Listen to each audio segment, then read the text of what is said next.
Just say, you got to earn your liberation. Say, Coney, you got to earn your liberation. Give it a watch. It's like, be the last room in this round. Like it too. Yo, all the starmans, pulse up. Earn your liberation.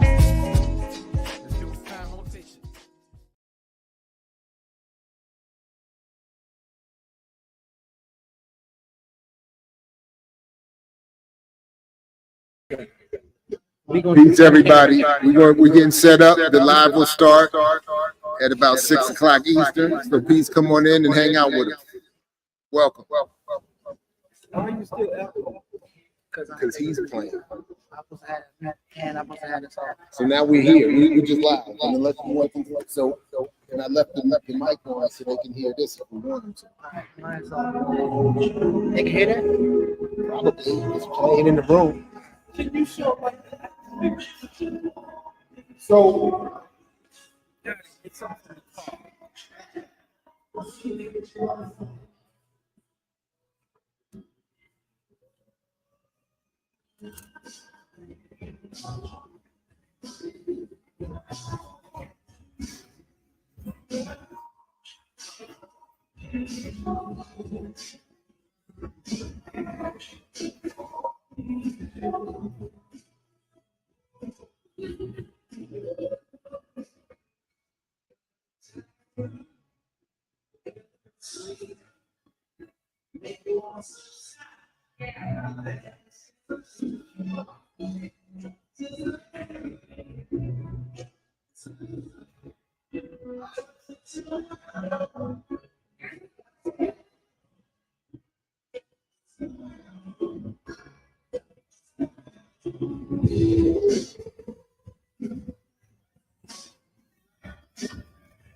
saying echo. You still getting echo? The chat was saying.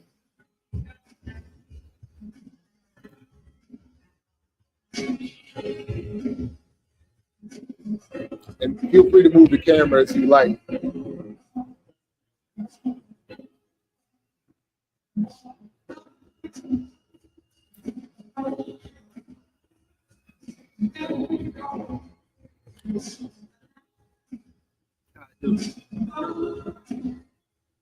Can you hear it now?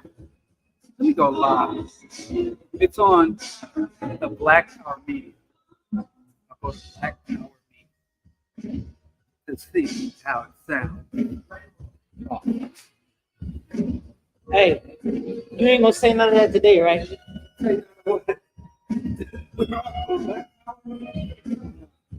You.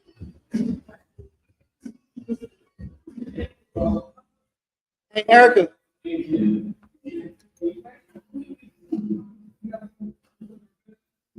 Thanks, peace.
It did. Okay. All right. I got it.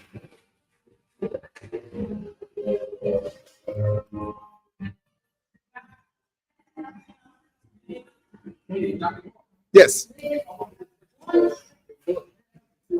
No.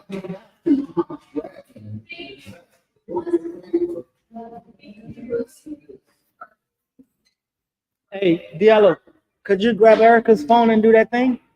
Could you grab Erica's phone and see if the Eventbrite thing worked and you can click and see?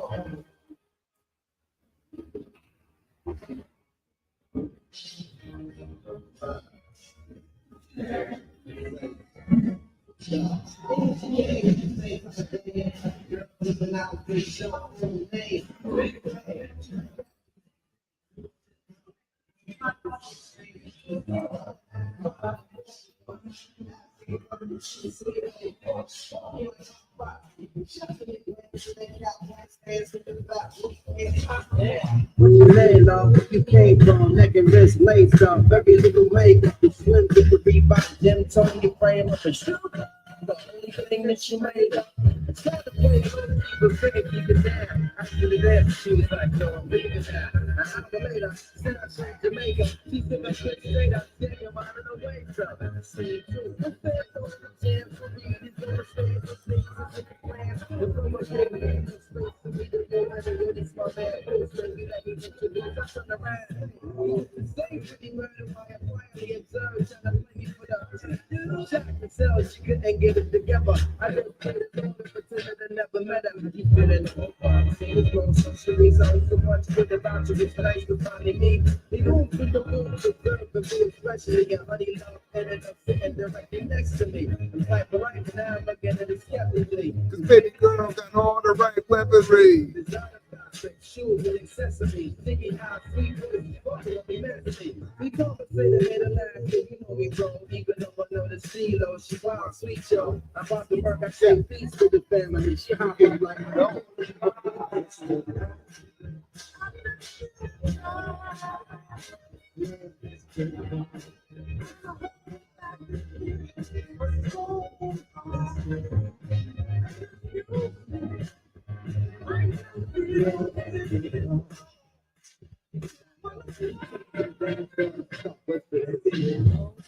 Let me apologize for that.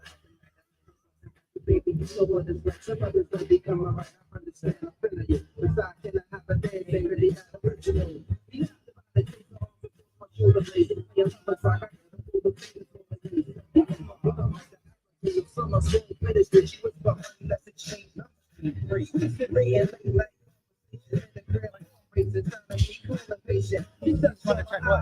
How it sounds.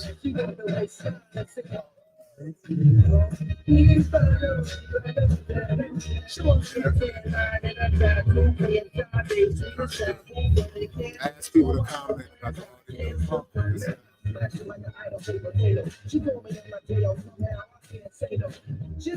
So we'll have to post this in clips to Patreon because all the music don't get this taken off YouTube anyway.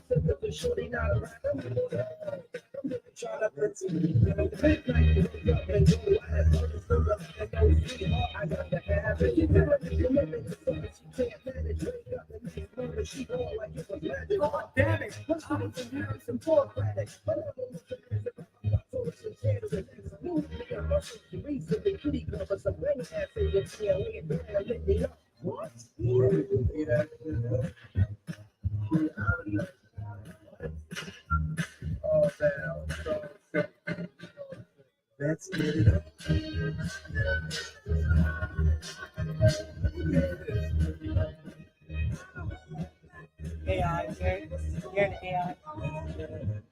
It's an album I got. It's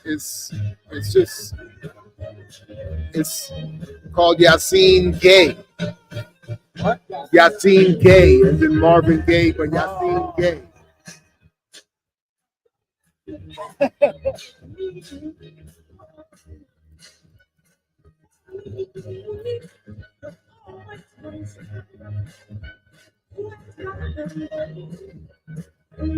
Sound isn't great. It seems unstable. Music. People hearing it.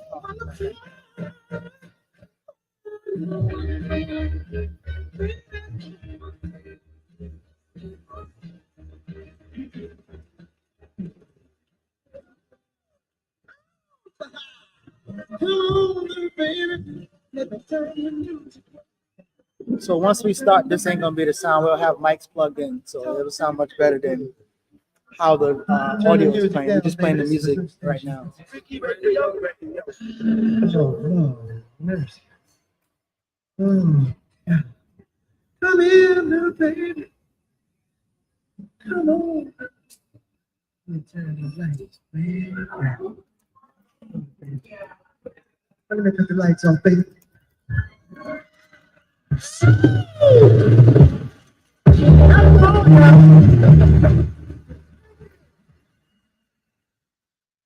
One, two, three, four. Ladies and gentlemen,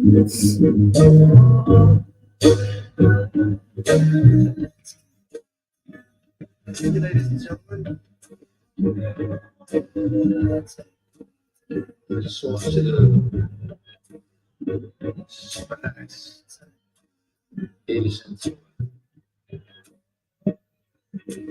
Baby, slow down, just take your time.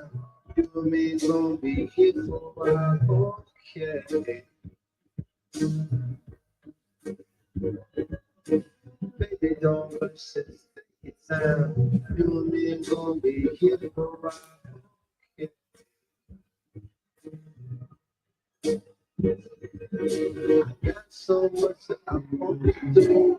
I just want to be close to you, okay? I got so much that I want to do. I can show you better than I can say.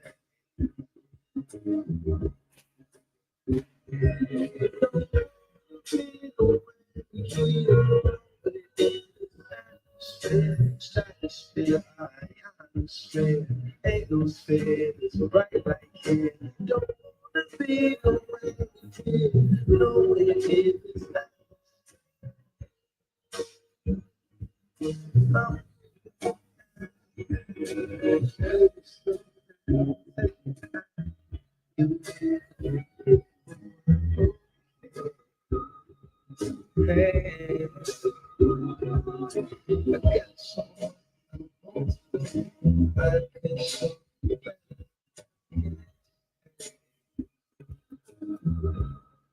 Let me show you. Let me show you. Let me show you. Let me show you. Let me show you. Let me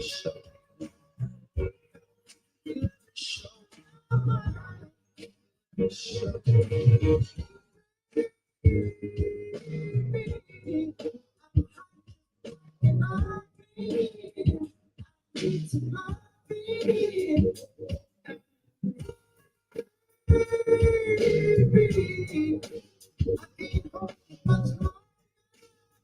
It's getting stronger.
Slow down, take your time. Don't be careful, but I don't care.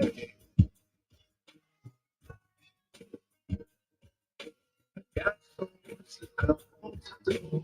I can show you better than I can say.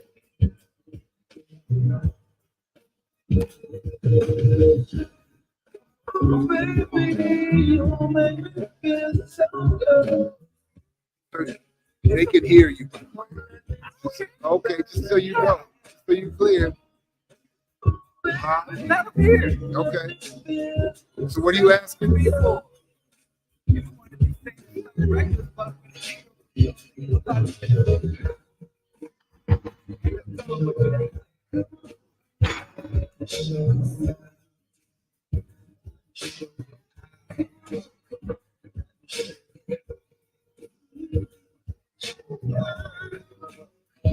Look at that.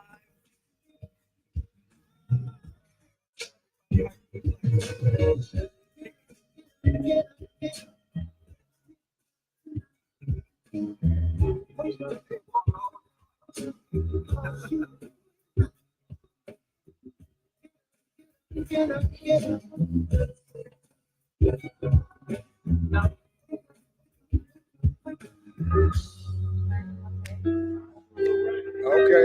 Yeah. Appreciate it.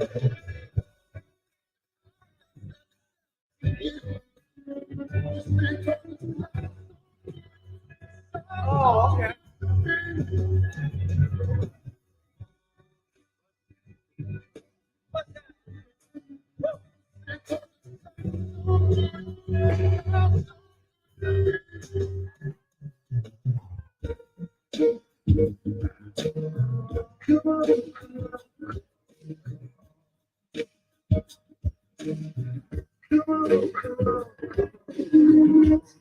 How are you?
And my mind closed. Playing around. Saying that.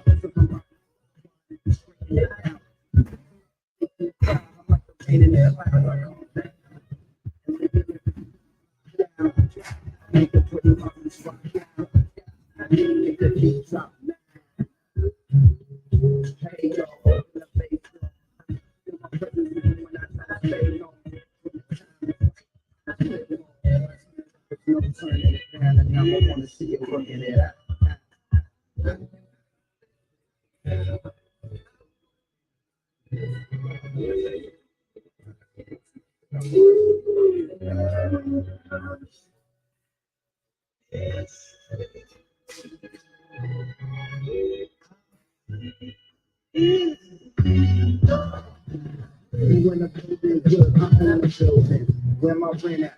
I got to get that. You gotta find you a new spot to live at. It's property private, it's no yes. Landlord owning that house. Who's in that? From the east to west front to fit at. Big Minnesota on the to that. Got niggas out in the club like you winner. You're damn right. You got nice. It's on at the party. They move it on the left. One cat with all the bitches name. It's one mic. You heard the side, you ain't being there. You wanna see you working it out.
Understanding the phone that.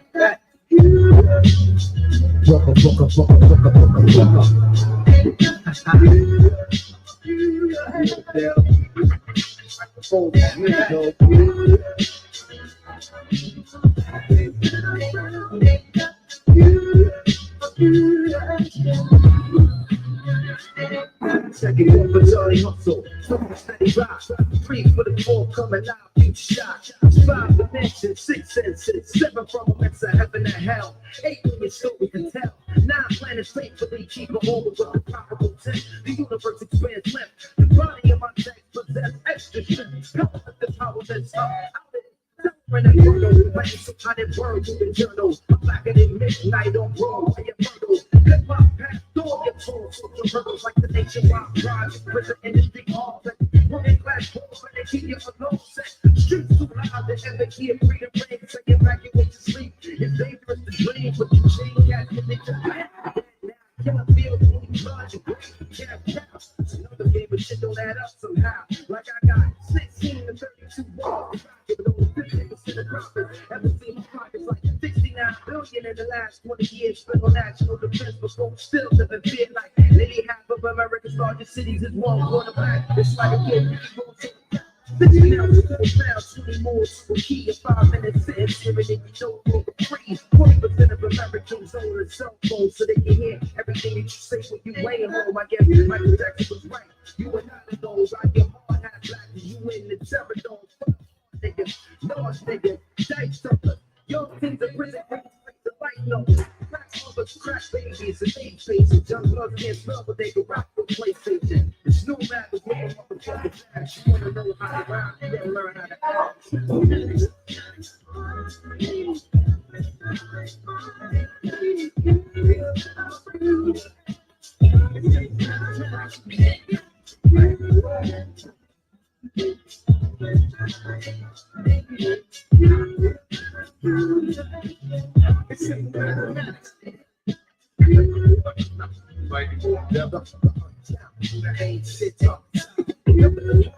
They never had feelings, and it's been like that since the day go. It's a mad because and that's the vision.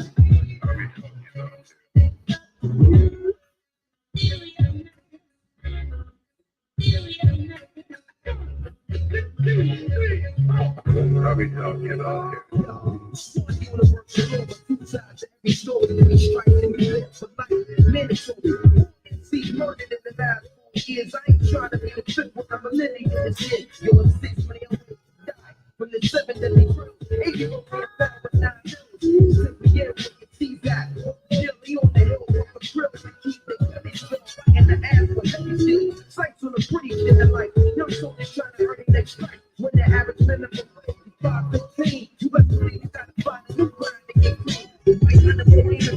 feeling the triple black.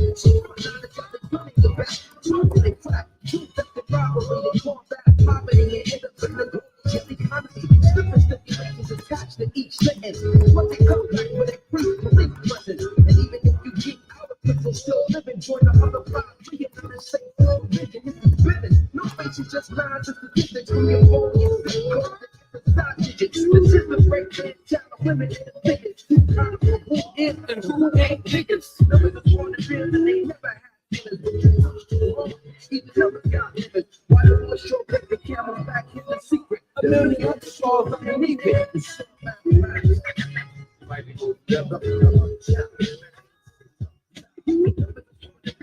Never had niggas.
This is what She Plays It Cool sounds like on the record.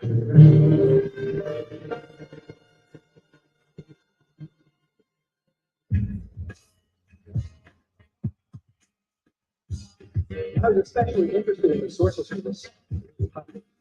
And I'm set to find there was little to go.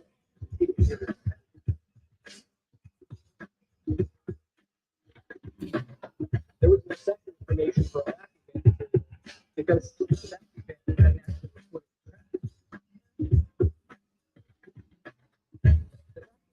by cutting and pasting a segment from the previous to create a movie.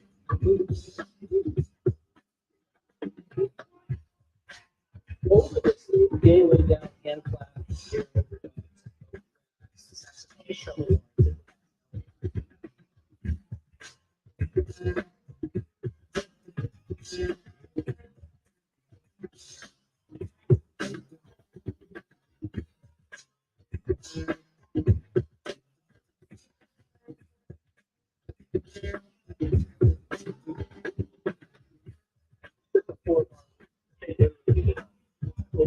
cut and paste and made a long through jam.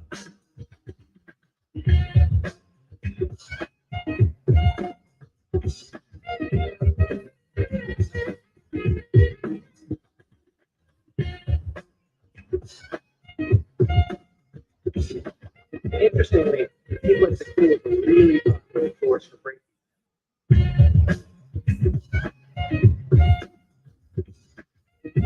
So it's a loop that is an example of the loop.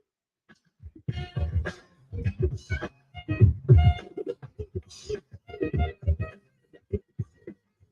the loop sounds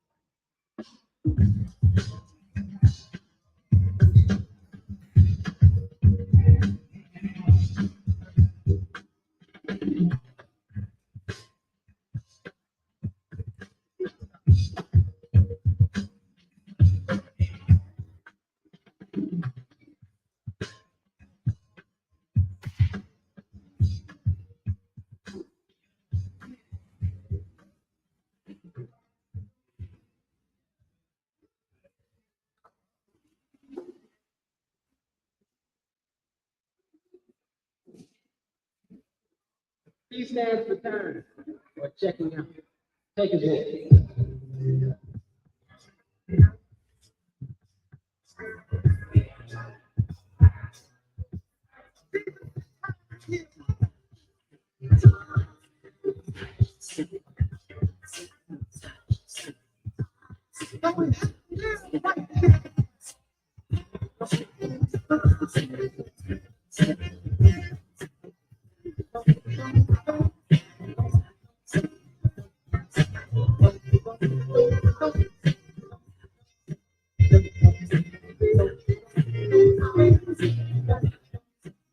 Yes, I am the inescapable, the irresistible, the emotional.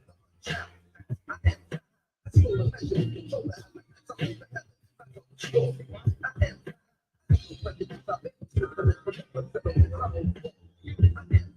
I can't recover me, conceal a song, we retreat and run from equal apart.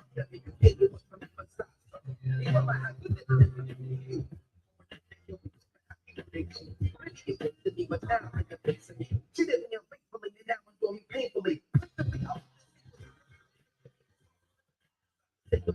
Stop me to me. Before the time I want, let me make a square of a hurricane. Or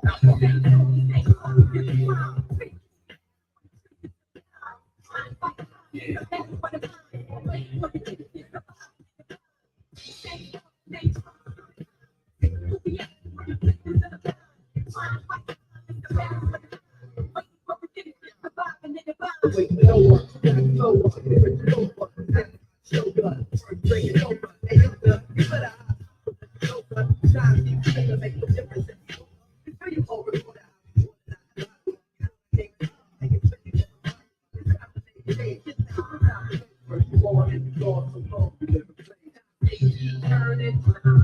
got the rope and burning up.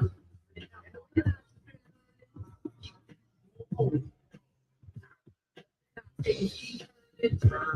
got the rope and burning up.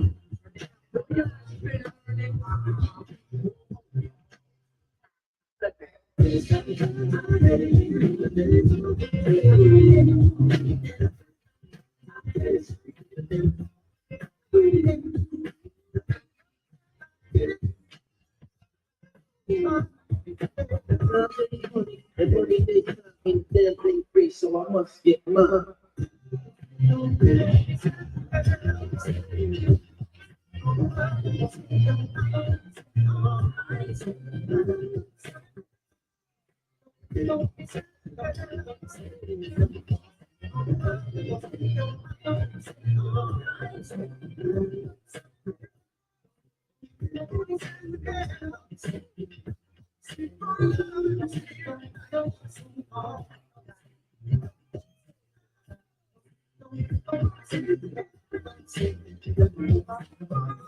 Money and money big time ain't a damn thing free, so I must get mine.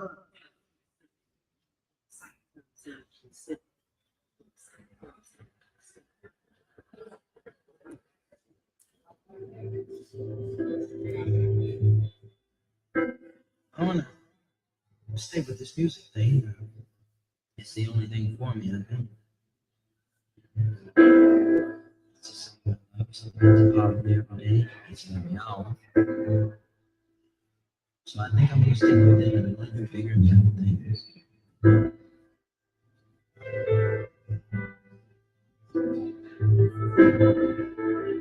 I have my own stories.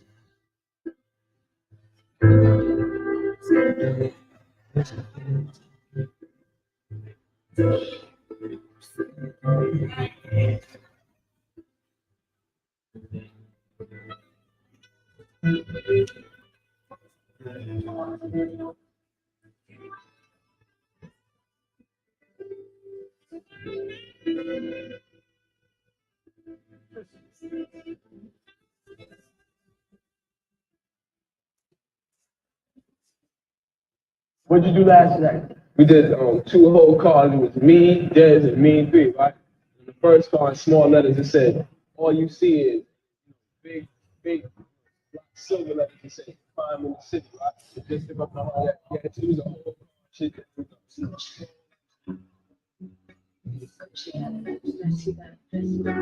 Because I'm getting a child for each son. So I'm start going Wait.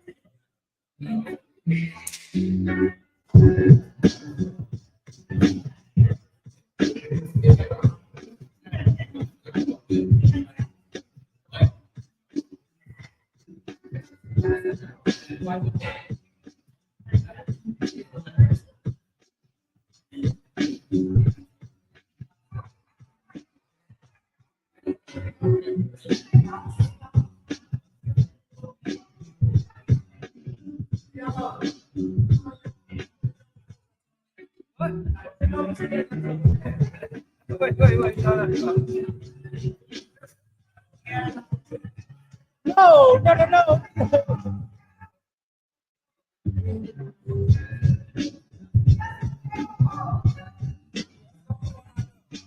These guys.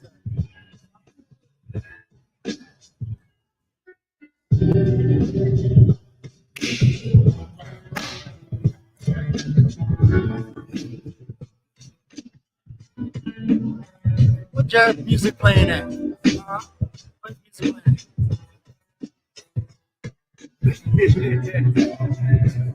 Put some house music on for y'all, man.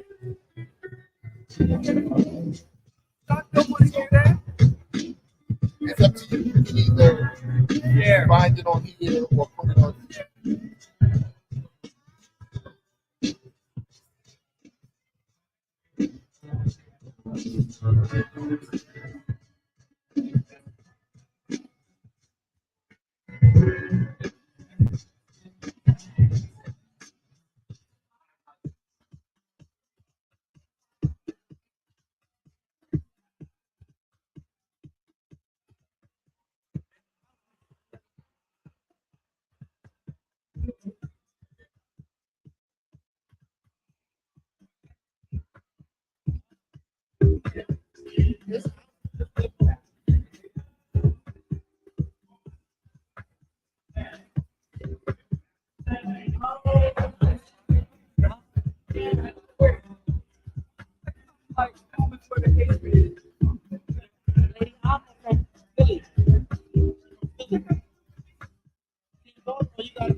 Don't touch that. I'm not changing your sorry ass music.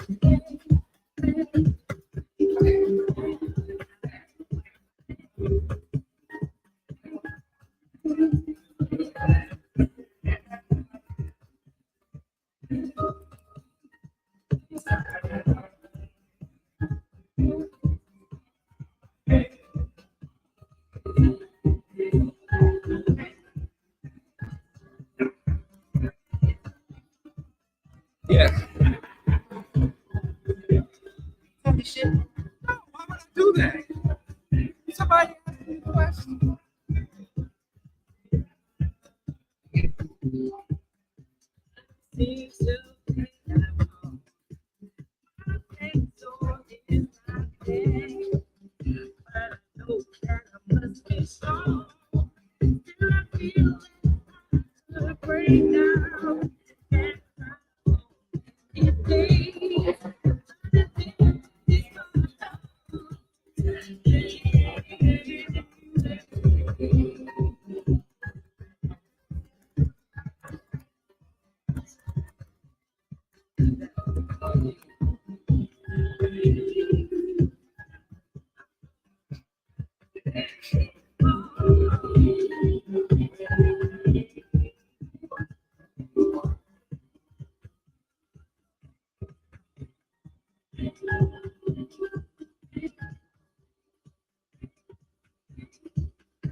Waiting for some answers, looking for solutions.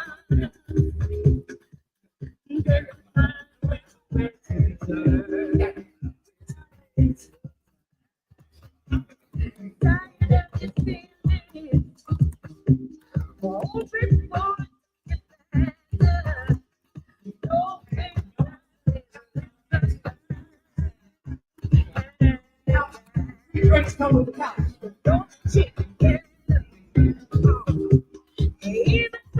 I must warn, if you can't fight, don't sit up there because Diallo.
Diallo.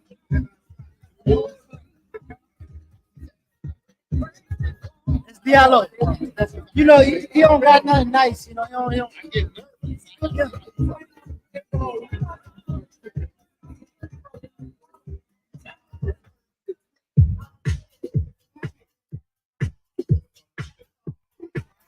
We just looking at Diallo. Ace.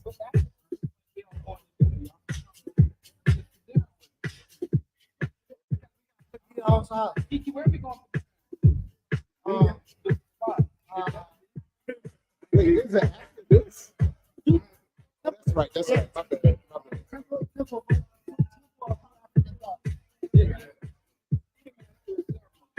I'm not. It is feet, and it's very good.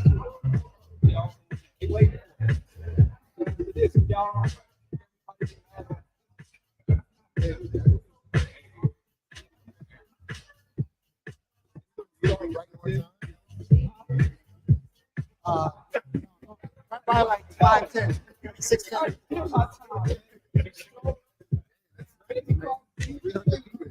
On a Sunday night.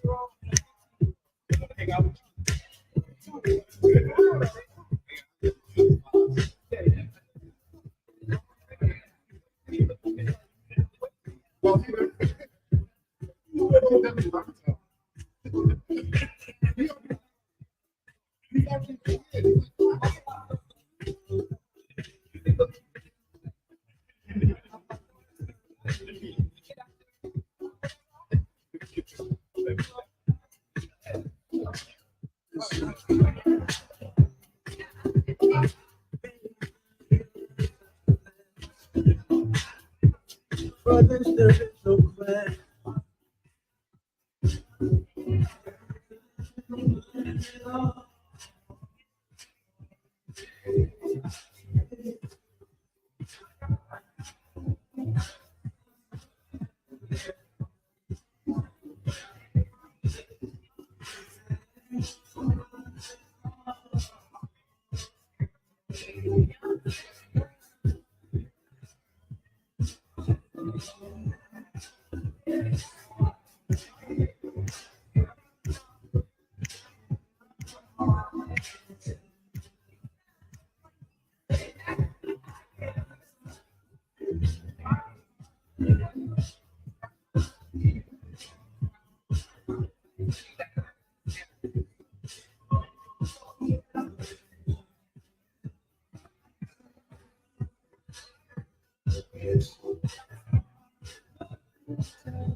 I still got my organ in my beard.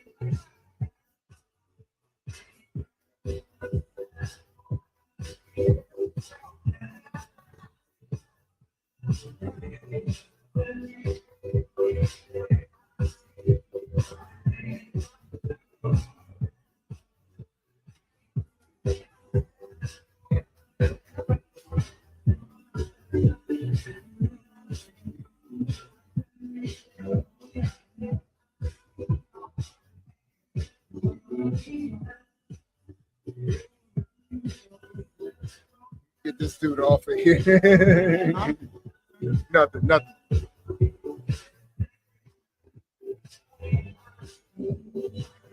Hey, when y'all leave.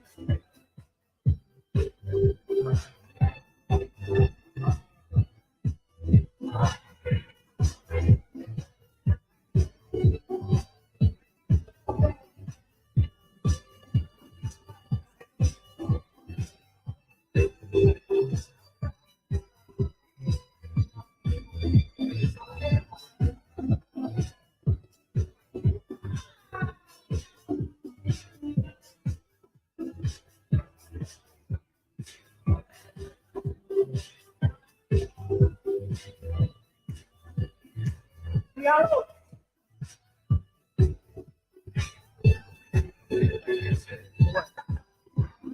Put it on us.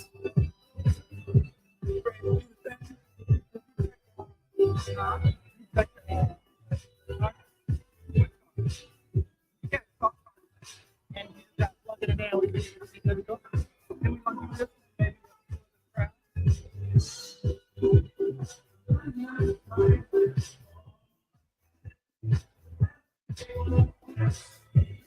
good in here. The speaker sounds better than I thought in here. That's the music. He vibing off of it. He like it. Like, You know you do. It's all right. he vibing It's off not as good as what I was playing. it. Exactly. Why you let him do it? Hey, tell him come here. They're bopping the whole time. They're bopping the whole time. I'm a tour.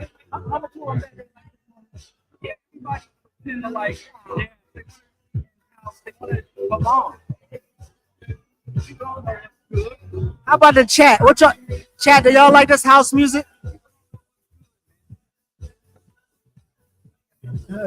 Diallo. Fighting. Hey, look, man, we fighting the demons.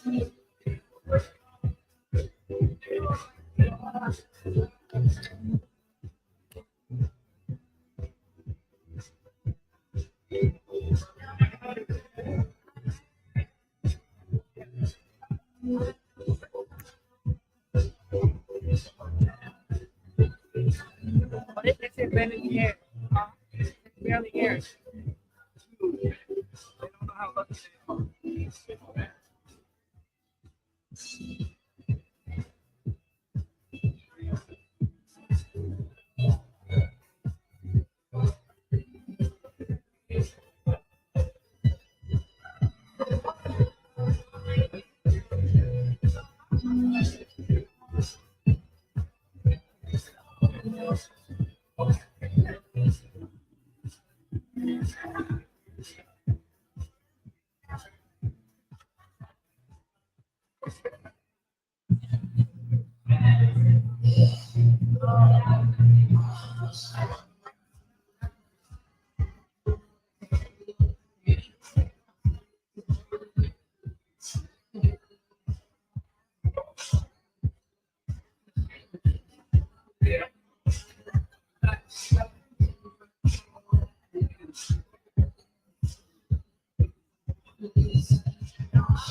Come on, let me teach you some bottom shit.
Huh?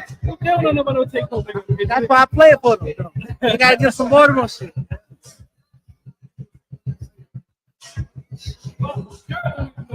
Huh?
If you're uncomfortable with being on camera, you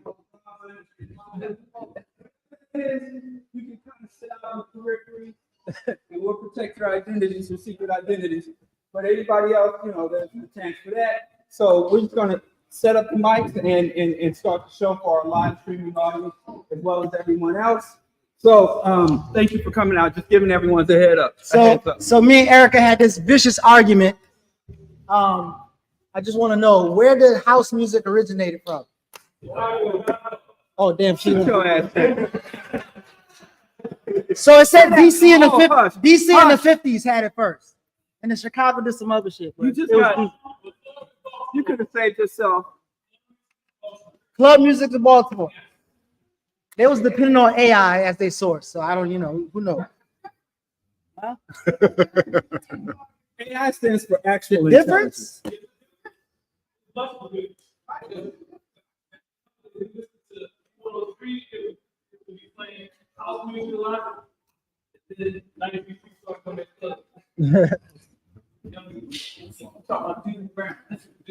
Doodle Brown. So tonight we're gonna get in the flow. We might have like 2 topics, but for the most part, we're gonna have open Q&A dialogue. So y'all can grab the mic and Now, say these what you mics want. should be just coming on, right? Because I don't see them coming on yet. Test the 1 2 1 2. No, they're not registering yet. I don't Did see you them. make the thing? Put the thing on the thing. I put the thing on the thing, but the thing isn't reading the thing like it did before. A couple people say they on the way. They on the way. Go to mic. Go. Input. It's not registering yet. Is I this see thing it on? jumping. Because it's reading the mic off of the laptop. It's not, there's no wireless input. Did we turn it on? I don't know. I see yours is on. Yours is on. Why not on? You put the thing in the thing. The thing isn't, oh wait, it wasn't all Lord the way in have the his thing. mercy. You had too many. I You had might too many have. already. I might have. Mhm. All right. 1 2 1 2 1 2. We good? Are folks hearing us well on the mic? Do you hear us on the mic? Mic sounds nice. So we checking the sound with the Yeah. live stream, but y'all can hear us right here, right? Good tone. You check my thing, cause I'm right here, in my mic. We can add you. Are we showing? Say something. Make it happen. You heard me? Music on. Turn the music off. All right. You heard me? I don't have a clue. Well, I just want to say peace, everybody. Thank you all for coming through. This is fantastic. This is more than I would have ever hoped for, and I appreciate you all coming through. We will, I guess we can officially call this to order, right? Everybody can hear us okay? Right on. Diallo, test your inside voice. Speak up a little bit. Pick up a little bit. All right. Thank you for that. All right. And First of all, did everybody here avail themselves of the snacks and the refreshments? Big shout out to Diallo's definitely better half for making sure that got put together. Thank you all very much. Thank you. Dr. Mingo, thank you. Big shout out to Black Lions for Peace, all African People's Revolutionary Party in the building. As well. Dr. Dennis Winkler is in the building. Thank you very much for coming through. And definitely big shout out to No Move, our host here in Baltimore. Thank you very much. Please do. There is merch over there for No Move. I bought a new shirt today. And the Venmo to hook them up is over here. The copies of my book are free, especially if you donated to this event. But even if you didn't, you're here. We appreciate you. Please.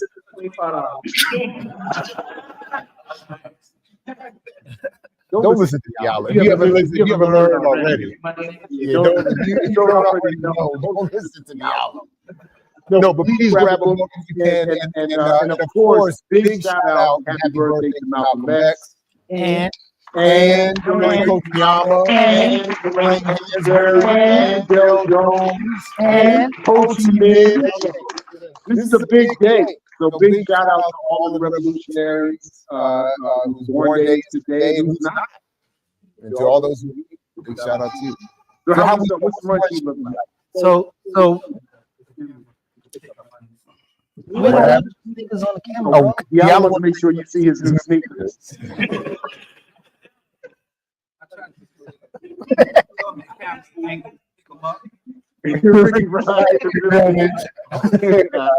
don't want to. Nah, so we got a little dialogue about some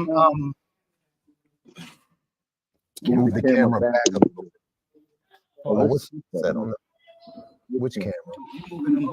I know. Much better. It can even go back. All right, you got it. Wait, who's that's the one I'm. all right. Shout out to the babies in the building too. So yeah, we want to talk a little bit about Malcolm X, and how to, I guess. Wait, why do we have an echo? The live is saying we have an echo. Maybe because of Diallo. You gotta hit your phone. Come on, Diallo. Apologies to the live. Come on, apologies. That takes care of the echo, correct? Yeah. Yeah. Exactly. I think we should be good. We should be good now. Now we good. All right. Yeah, so we're gonna talk a little bit about Malcolm X's work, maybe how we would advise him to be celebrated, how we can pick up the work. We're gonna talk a little bit about that documentary that's coming out tonight, which is kind of weird. But then also we'll dialogue with the whatever we don't talk about. I know some people have been inboxing and commenting some things they want to talk about, so we'll open it up to have a dialogue. Everybody welcome to the conversation. So I think starting off, we should probably kind of talk about the rational kernel of Malcolm's life. Some things that maybe you took away, and how we can continue his work. I saw a couple of commercials when I got in Baltimore of people who are celebrating him, maybe cleaning up the lot, doing giveaways, stuff like that. But He would hate. I was just saying, like, sometimes those things get into it. But yeah, start with like the rational kernel of his work, his life, and then how you would advise him for us to keep the work I'll pick up the work and keep moving. Well, I think too often we either idolize or mythologize our heroes. And I think that's a disturbance, especially to someone that's grounded in reality, as Malcolm was in terms of his assessment of our condition and his proposed solutions. So I think that we need to rehumanize them. And it's really sad to see Malcolm be captured by so many bad actors to articulate, to be responsible for, or inheritors of Malcolm X's legacy. And we let it happen because we all, I don't know what the motivation is, to be dishonest about that, but it's very obvious that Malcolm, how Malcolm lost his life, the conditions under which he lost his life, and how for decades until, as Del Jones said, Malcolm X was resurrected, how his death was mocked by the people who claim to have some level of responsibility for doing it.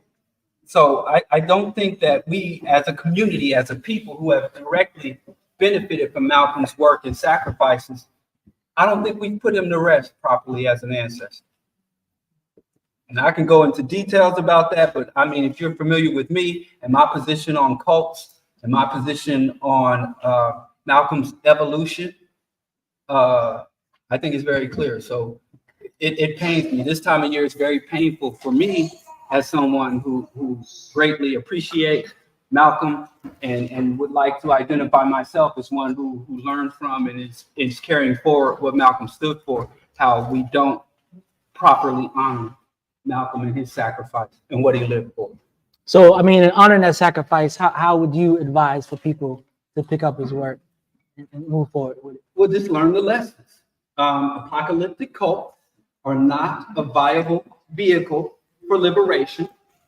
That ongoing study and evolution is necessary. Even when you got shit figured out, you need to continue to learn, continue to expand your understanding and concepts. Acknowledge when you've made mistakes. Apologize to those who've offended along the way. And the work continues. I think those are probably the biggest lessons I've learned from Malcolm X. And another thing, I always say, we don't honor our ancestors by reproducing or replicating what they did. You know, it's mimicry, really. We have to build on. So we've all had more than half a century of experience, life, and documented history to build on and to add to what Malcolm told us. A lot of times we'll take what Malcolm said more than half a century ago at verbatim without fusing it with what we've learned so far. Because Malcolm wasn't right about everything, even though he was sincere, he was committed, and he's made his sacrifices beyond anybody in this room because we're still here to talk about it. But I think we need to truly honor our ancestors by subjecting their teachings and their actions to radical critique and respectful but solid analysis and drawing and expanding conclusions. I think it's too much worship, too much hero worship going on, especially since we're still in the throes of the struggle. And then many people can argue we regressed in the struggle. So it's too early to be celebrating our heroes. We need to be studying our heroes until the revolution is won. And then we can build monuments and have chants and songs and dances, but we're still in the midst of that struggle. And a lot of times we interact with our ancestors and our teachers who have passed, who've been murdered or lost their lives, like, you know, oh, they did it, we won, now it's time to dance. It's too early to celebrate at this time. So there's this we watched a video, but there's this idea of what the work is. And so in continuing the work, I think anything that people are doing who talk about Malcolm is saying that they continue to work. But how would you describe how we could continue the work that Malcolm X was engaged in? And then obviously, yeah, the rational kernel of the things that was working. I mean, you know, we have to, first of all, again, I'm just deeply appreciative of all these folks coming through tonight. So thank you all very much. And to those online live, thank you all for joining us as well.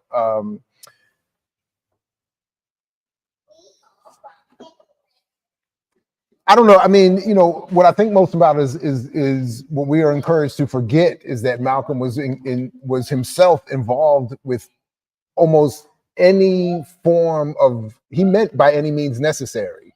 So if it meant studying socialism, he would do it. If it meant studying radical Black nationalism, he would do it. If it meant studying guerrilla warfare, he did it. If it meant being critical, as has been distributed more recently, his prescient critique of Zionism, he did it. And he was advocating that Africans around the globe organize themselves into whatever form they felt comfortable by any means necessary in the most literal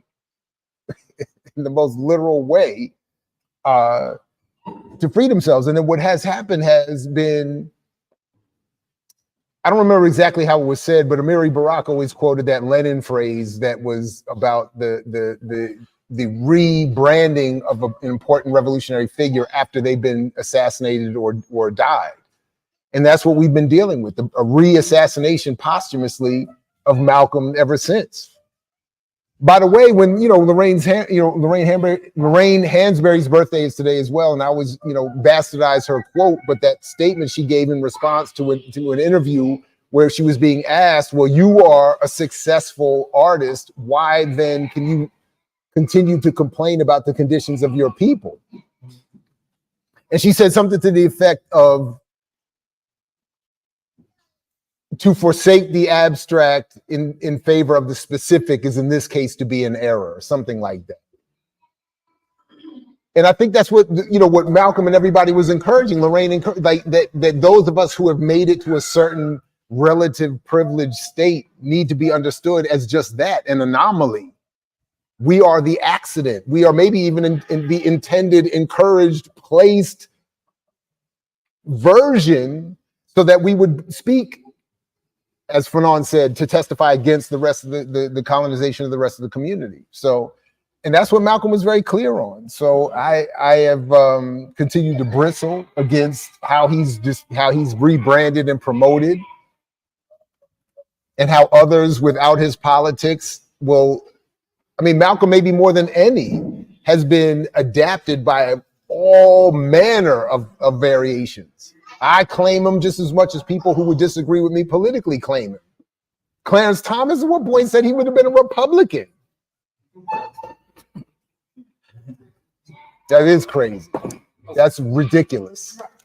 But the point is, people would have, you know, people have, there's a variety, any number of variety of people trying to claim him. And I think it's important that we encourage, first of all, just go watch his YouTube. You'll watch him, just listen to him. He's very clear. And then you can, you know, anyway. So I'm just rambling. No, but you started something that so obviously BAP is here and they can go way deeper as necessary. But from what I see a lot of people who celebrate Malcolm, but they also will regurgitate that rhetoric of like, what about the Congo when you talk about Palestine? And so I'm curious how you think about again, continuing his work, struggling with all of his international politics and bigging up Sahel, Palestine, Haiti, and not just limited to like what I guess we would say African or Black issues. So again, people will celebrate Malcolm, but then they also will shun international politics. Your thoughts? Just real quick. I don't know if you ever. I think we have to be honest that there was a time as Malcolm evolved. See, because Malcolm was a genuine scholar, he was genuinely curious, he always evolved. So there was a time where Malcolm would have perhaps said, because remember, in his earliest public life, his ultimate solution was divine intervention. And if you look at, if you go beyond the excerpts from speeches and the excerpts of writing, if you look at the intro where he talks about our only salvation was the most honorable Elijah Muhammad.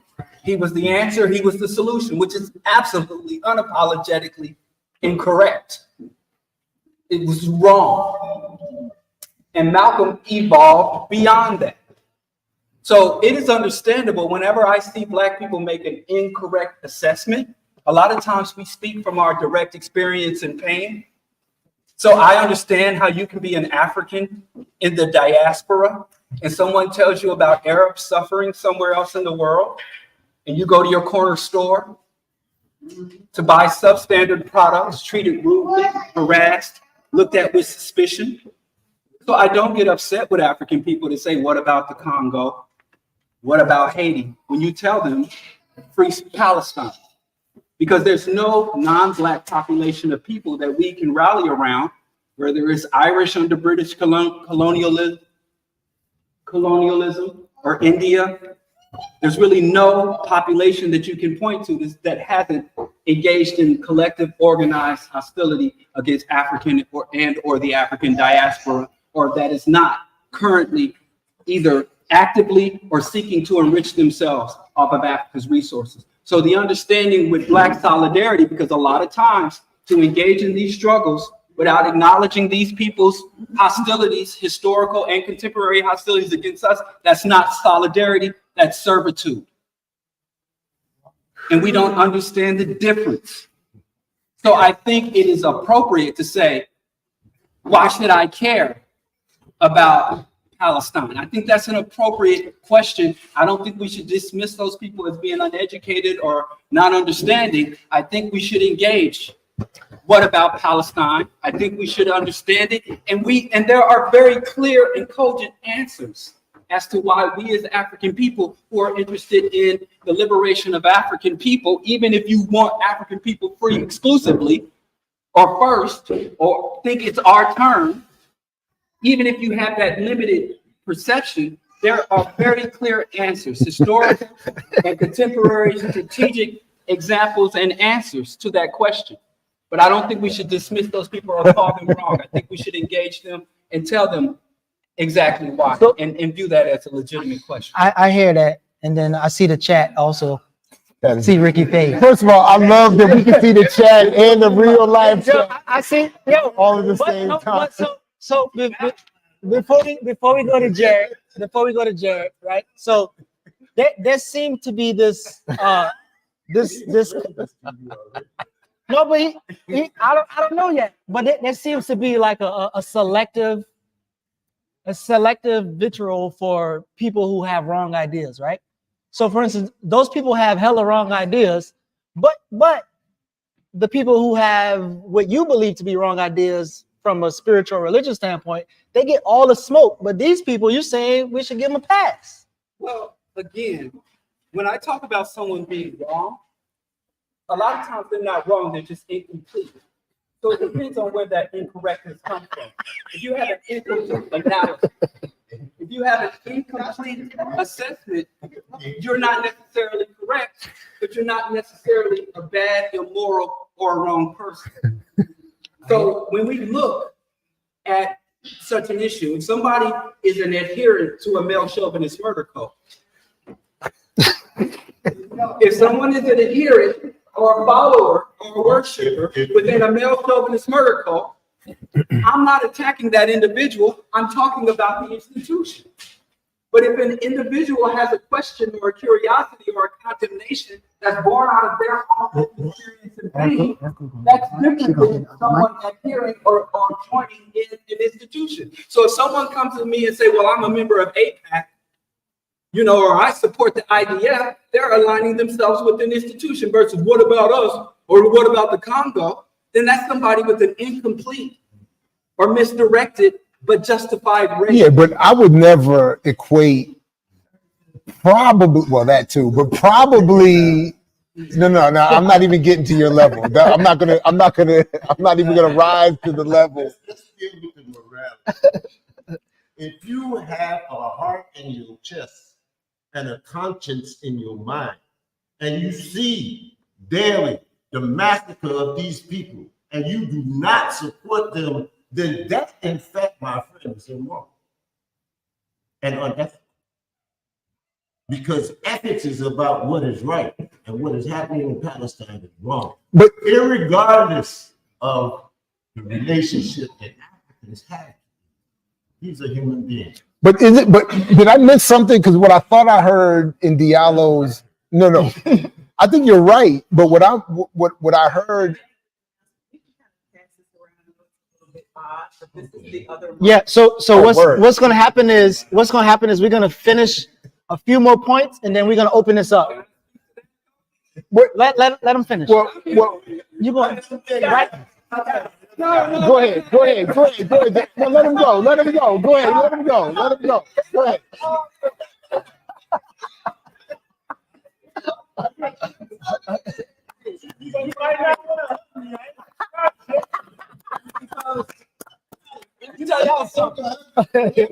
Wait, let me Jerry go. Let him go. Slow the mic. Slow the mic. Just take my mic off. I don't know how to be answered. Just.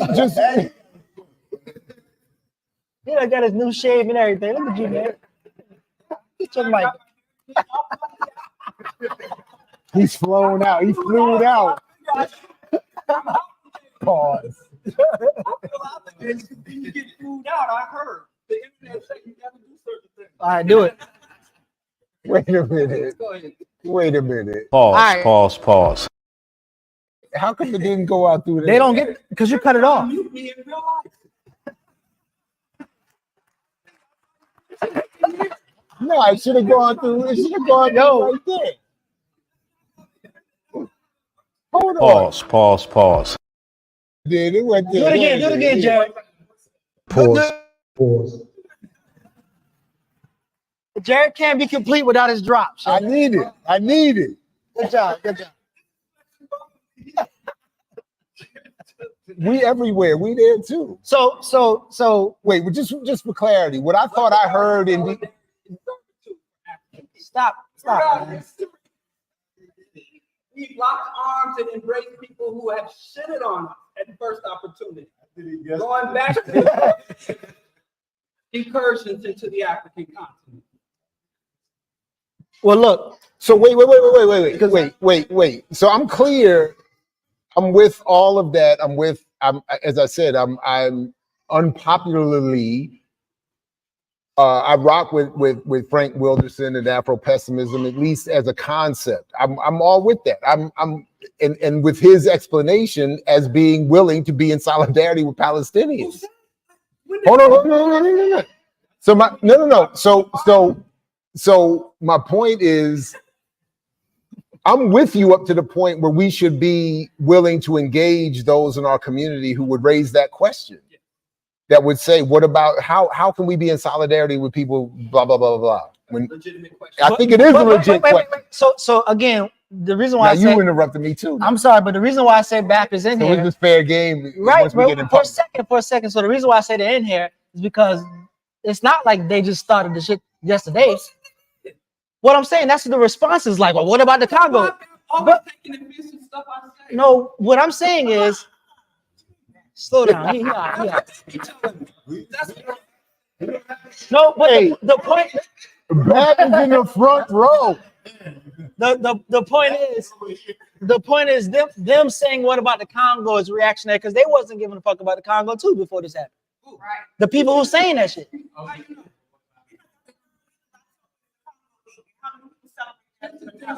And then they have.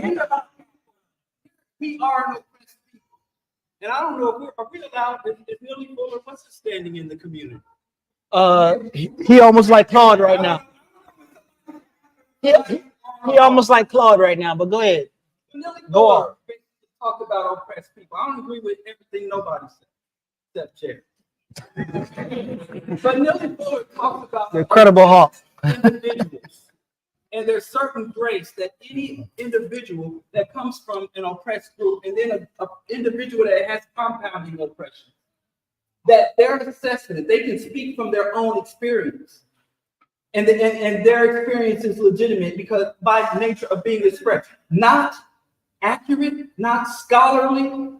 And I think that people who ask that question deserve an answer because I think it's a legitimate question. But okay. You can be an African on planet Earth and somebody's telling you to look at someone else's condition and what someone else is going through and say, well, Why should I care? So, but this is a question. But it is wait. So let's give it to them. But the answer to give to them is, in light of this being Malcolm's birthday, is to engage a Pan-African, anti-imperialist, globalist, internationalist politics.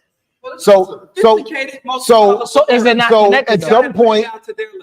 At some point, and better than I'm about to do right now, we have organizers in the room. Malcolm himself was very clear on this. The quote I gave from Lorraine Hansberry, if you expand it globally, makes the point itself, that you can't look at the condition of a handful of diasporan Africans that have been selected and approved to do well, and then say, step back. In the same way, you can't look at the oppression and the genocide being inflicted on Palestinians and not recognize its connection to the oppression of Black people all over the globe. So the point of the job is for, as I would see it, for us, many gathered in this room and online, would be to take that initial critique, which has a basis in actual and agreeable logic, and say we need to expand from that. That's all. So I just want to be clear that so I don't want to condemn the question. Okay. Or Dr. Clark's essential selfishness of survival, but we have to. But the essential selfishness of survival for Dr. Clark, as I know you know, was Pan-Africanism or perish. So you have to, even with Clark, expand to an internationalist perspective. And certainly Malcolm, having studied under Clark, took that internationalism, that Pan-Africanism, in his time, I would think, to its most logical. So let's open it up a little bit. That's where I would disagree too. This issue of I didn't call it servitude. I said there is a distinct difference between solidarity and servitude. So let we as African people are not clear on that distinction. So let's open it up right quick. So the first question or comment. So great to be here. Hold on. Yeah, I just want you to highlight my only op is white supremacy. Does everybody see his shirt? He's not on camera. The only op. You get on camera. There you go. So I'm happy to be right here. I'm always like I can be the Diallo Kenyatta. Oh shit. I appreciate you, bro. What he said was true, right? The white part. White part. Yeah. He said he hate white supremacy. He's literally holding a white supremacy. Now you got to speak to the white part. Not the biracial part at the top. Yeah. Wait. Oh my man, I'm sorry. No, he's also about this shit. Okay, for example, I guess, but Black Congress, right? They are servitude, and they're not the revolution. I know what I'm saying. The power that is we're not in the upper hand. We're supporting the other groups. We don't have that power. We're not equal. You say that? No, but the only way. Oh, my bad. I thought he was asking the question. But you have contention with the phrase of service. Maybe 1.5 billion. Like just like how you said about ethics, right? That's the more basic. You know when you talk about experiences, like lived experiences is about they struggle down here, right? So your lived experience could be muddled. It's your lived experience. That's how you perceive things. But that doesn't make it factually true. So that's not an analysis to observe the entire world. That's the audience who can't hear the questions from me. Yeah, that's why. Yeah, talking to the white part. Talking to the white part. Bring it to the white part close to you. Pause.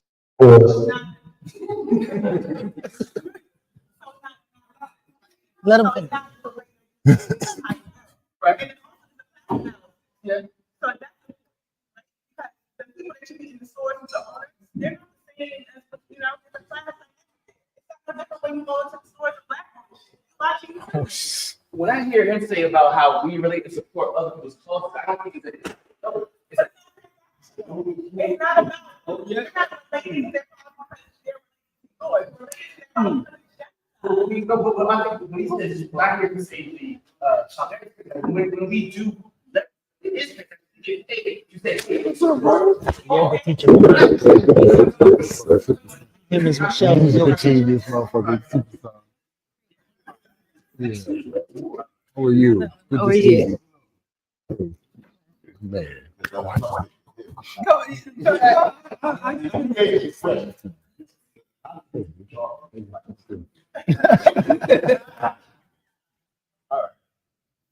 First level of relationship that we would have anybody on this level of argument. repeat. The level of humanity. We are human beings, like every other human being on this face of this earth. And ethically, and this is where all these we talked about Messianic ideologies and stuff like that. This is where they go straight. Ethically, all human beings are equal, right? So sympathy for suffering of other human beings should be equal to your sympathy for suffering for yourself. So at that level, I'm talking about you, y'all, we claim to be Christians and Muslims and believe in equality and justice and humanity. Then at that level, the most basic level, you don't have to understand nothing. All you have to know is the difference between right and wrong. You should support the Palestinians because it's right. That ain't why I support the I'm talking about you now. I support the Palestinians. I'm raising an ethical question. Should human beings do what is right? Is supporting the people who are being victims of genocide not also right? It's an ethical question. You either answer yes or no. If you answer yes, then you are on the side of humanity. If you answer no, we know where you are. So Bob, I think with nuance, it sounded like you said we're not strong enough to support. That's what you said. No. I'm saying, how is our support replicated throughout the globe, right? Because typically we're going to sing, we're going to dance, we're going to do something for them. On their Sing and dance. That's it. Are you all good? Like all the makeup artists go on people hey, Let me tell you something. As we quoted, listen to me. Hey, the difference.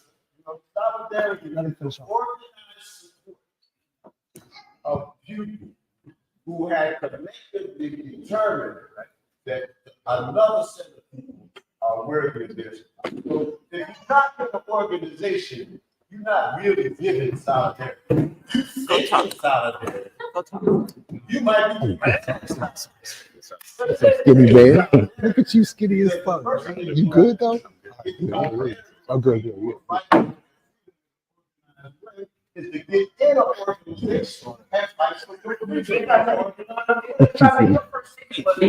You understand that.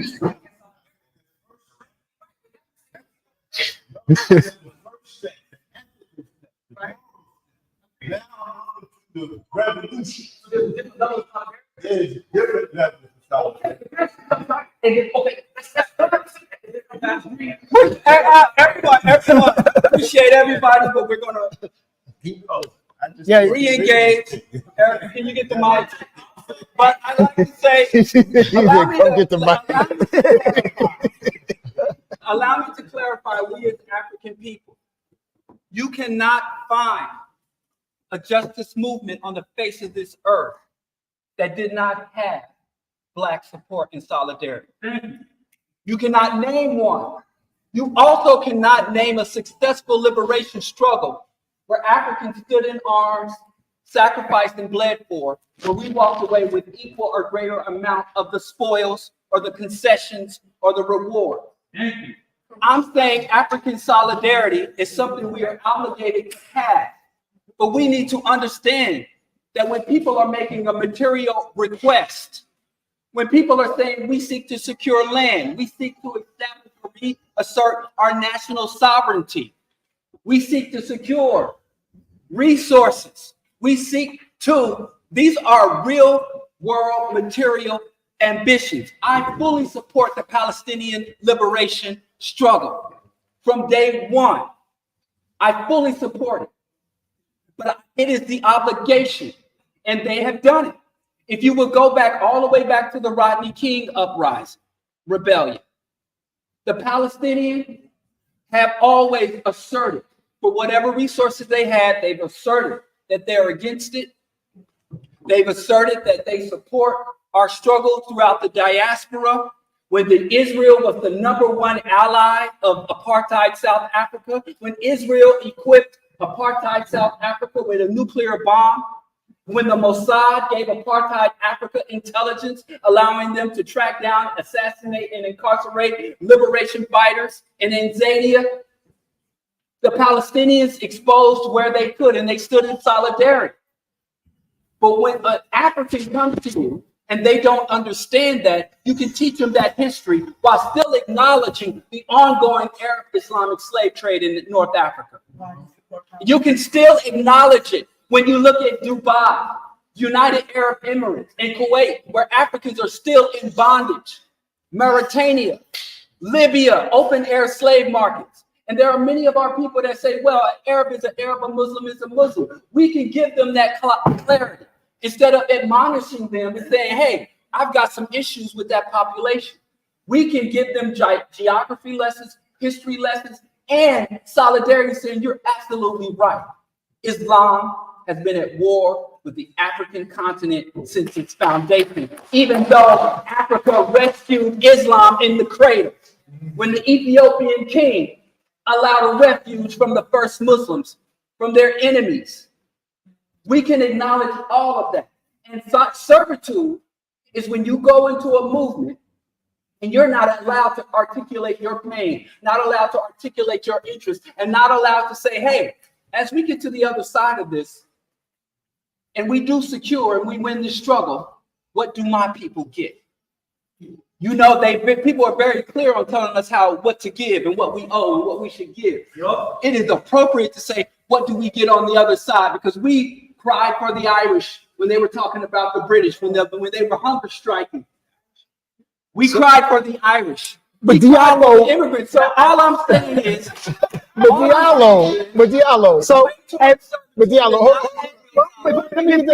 before we say one thing, hold on, Diallo been hold on.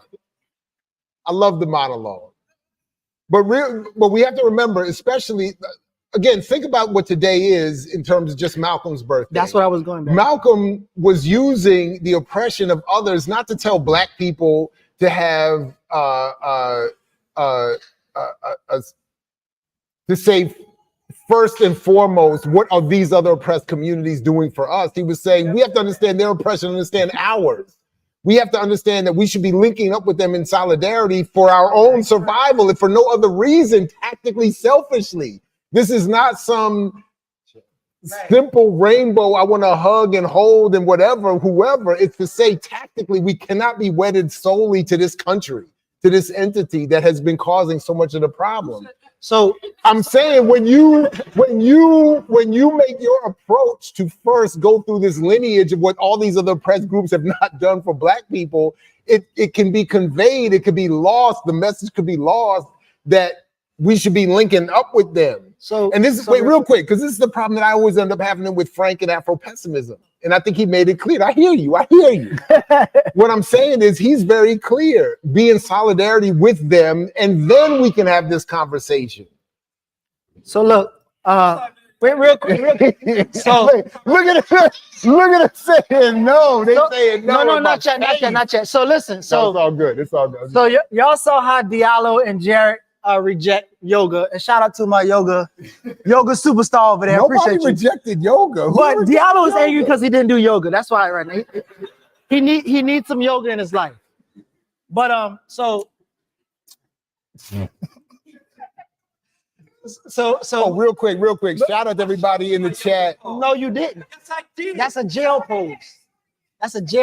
Yo, this is to put some money on.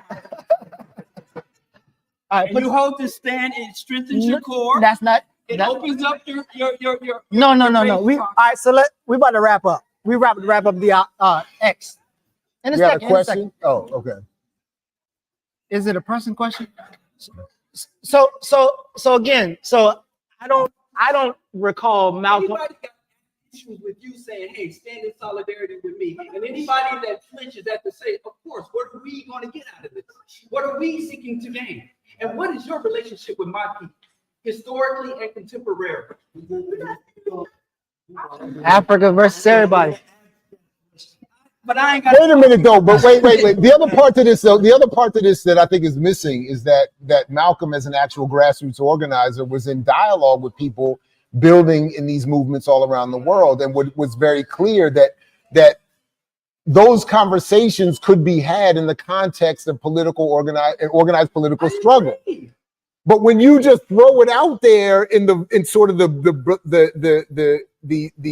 expanding sort of galaxy and vortex of the internet universe without the context and the clarity of the organizational principles and the politics, it sounds like a lot of other people who just easily pass through the algorithms on YouTube who are saying black people, you don't need to be concerned with Palestinians because they don't really care about you in the first place.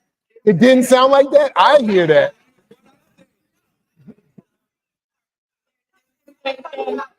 Islam and the Arab world got a lot to answer. Hey, nobody told all the Diallo defenders to show up tonight.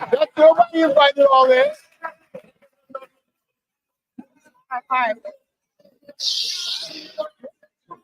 Hold on. All right, so real quick. Hey, by the way, real quick, because we do need to let the people, especially on the chat, know. Big shout out. We got 00 Africans in the space. We won't identify because they're 00 Africans. Shout out to them. And we got my big brother Jamil Muhammad is in the space waiting to bring you your oat milk latte. Your oat milk latte. And security. So what we ain't talking about. Shout out to Big Bro. All right, so let's get to the question. Well, let's two more. Hey, listen. Two more questions, and we're gonna transition. All y'all who go to houses to worship, y'all better talk back from the congregation like that. All right, two more questions. Let's get it in. Go ahead, Diallo. Shh. Let the. Go ahead. Is he okay? Yep. And this gentleman scripted ourselves.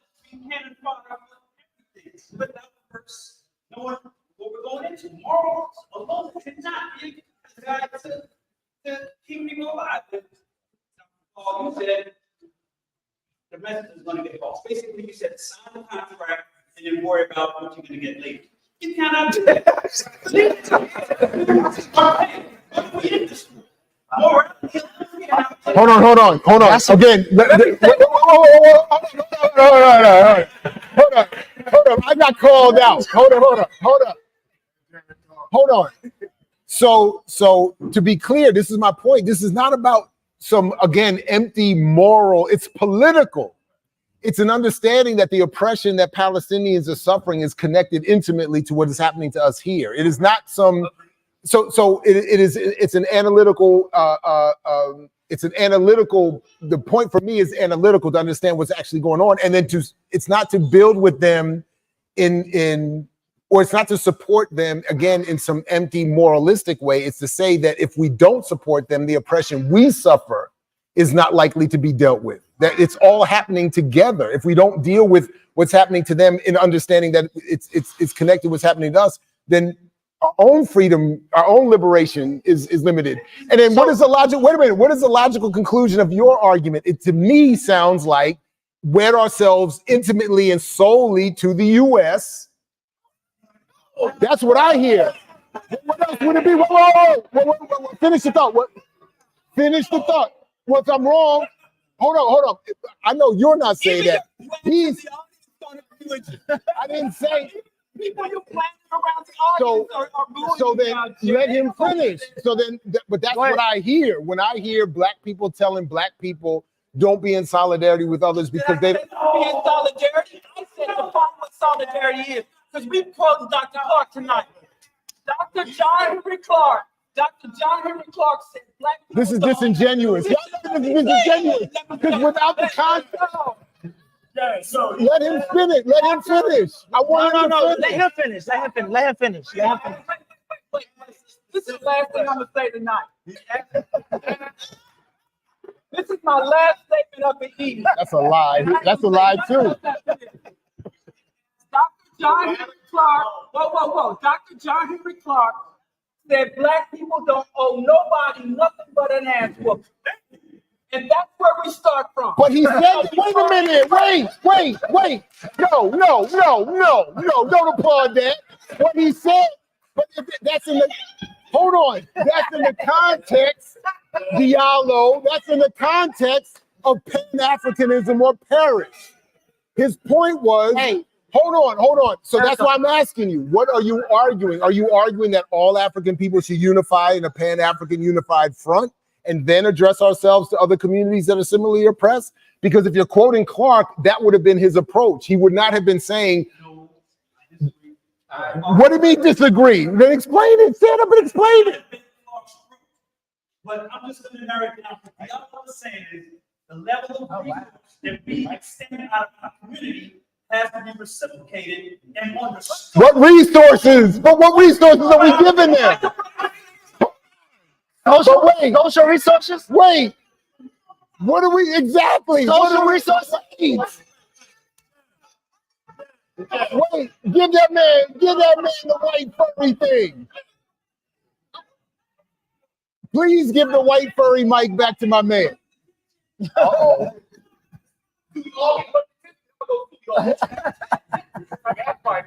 Hold on. My man.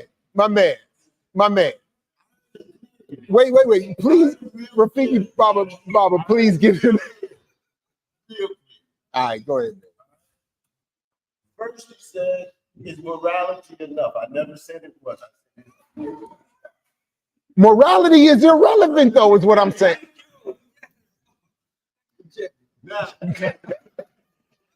my morality is not irrelevant because the revolution is built on the people's culture and the principles that come out of that culture.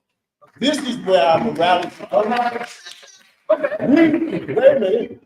We are in solidarity, not because of the things that you're saying or what we're doing back. We're in solidarity with them because they're fighting against imperialism, and that is our enemy. That's not what he said. Look at him frowning, though. He's not saying that. Baba, you said you were going to speak. My man is not agreeing with you. He's frowning in the back. You said imperialism. There is Islamic imperialism as well.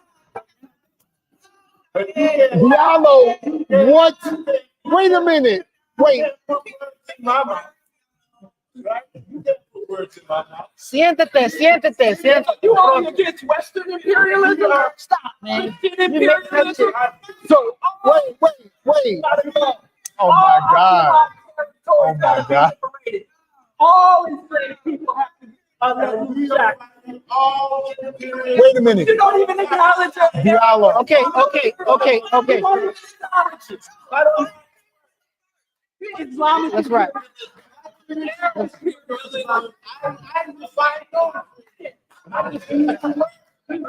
right. We're going to transition. We need transition. We're going to transition.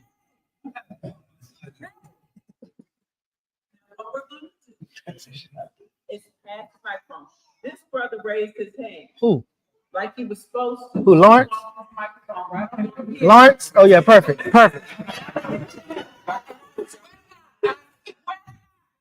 This the last mic pass. This gentleman here is going to get the mic. Y'all going to let him say and then what we doing after that? We going back to questions over here? We're going to finish up with Malcolm X and transition to the next topic. Without Jared transition. You in the chat. That's a good quiet idea. We're not going to address that, though. We'll be.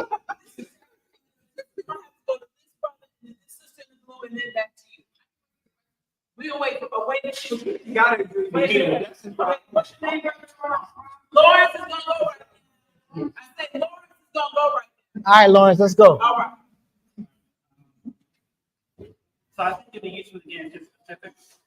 So we're speaking in hypotheticals and generalities. I like to speak in specifics. So specifically, if you look at the work of Siddhartha Kara, who actually wrote the book Cobalt Ring, How the Blood of the Congo Power Survives, one of the entities that's profiting from the exploitation of the Congo is one of the biggest defendants of health as well. They're financing DMC trade in hope taken from the Congo. When they support Palestine, any they're saying part of that can be needs for education. Now, I'm not saying that they not have health things out there. I'm saying specifically needed because when people are questioning what the solution is, they're looking at the people in that community. They're looking at the people who, like Malcolm said, maybe in street organizations, are trying to figure out what is the plan for them.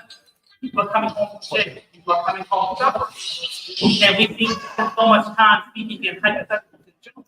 Do we have specific plans like this? Like this very bill is part of a gentrification plan. $6 billion in gentrification money being put into downtown Baltimore right now. And we're speaking of this when not part of existing literally in the context of structural violence. So the work that we do is trying to draw links between, you know, like the people who are supporting the genocide of Palestine are also supporting the gentrification. So when you make those for the concrete material links, you give people material solutions, you have common oppressors that make Palestine less ethereal and kind of and more concrete. So we're very active in calling out Fox News, Alex Smith, the Able Foundation, institutions that supported Weinstein Foundation. Like they're literally supporting a really philanthropy in the Golan Heights, and they're also a big part of the nonprofit industrial complex hustling off black suffrage. So natural and we so-called black nationalist, African nationalist theory and global solidarity. But if you look, it's so abstract. The mic is not working on this chopper. People and make the hard one to communicate that. Yeah. Can we talk about concretely the material experience of people here in Baltimore, how we're going to make it better, and then have that as a starting point for a theory of solidarity that starts there? well, again, Absolutely. so- Appreciate you. Appreciate you, bro. You trade seats. First of all, this is what happens when, and I just want to be clear for those who aren't clear that this is what happens when you let leaders of the beautiful struggle in the building. We get rational, logical. But despite what was been going on here tonight, this has been sort of been my point. Like, and I know it's been a little more silly than many of us would normally be accustomed to. But the point is that again, as Dr. King said, the bombs that drop overseas explode at home. The resources that are spent to bomb Palestinians could be used over here. Absolutely. Say that again. Deadly exchange, all kinds of. I mean, there's all kinds of connections. The 1033 program, even just returning back to the simple expenditure of what all the money that goes overseas and that could be brought back over here. I agree with all of that, and that's why we are happy to build with you and others. But I think that's also why it's important to not just let the argument be presented the way I think you were presenting it. That if you present it with this level of combativeness and hostility, we can't get to those points. And that's the point I'm trying to get. That's all I'm saying. Listen, again, an African person, half the goddamn continent is turning to the east. We didn't show enough love. Our moral, political, ideological account is overflowing. And it's time for us to collect on some of those accounts, number one. I oppose Zionism in all its manifestations. I support every Palestinian liberationist anti-Zionist struggle. Something happened to your mic. I'm getting word your mic isn't working. Praise Jesus. And Allah and Buddha. Is it not? I don't know. I'm just hearing that your mic isn't getting. It's not good. That you need to move your mic. You need to move your mic.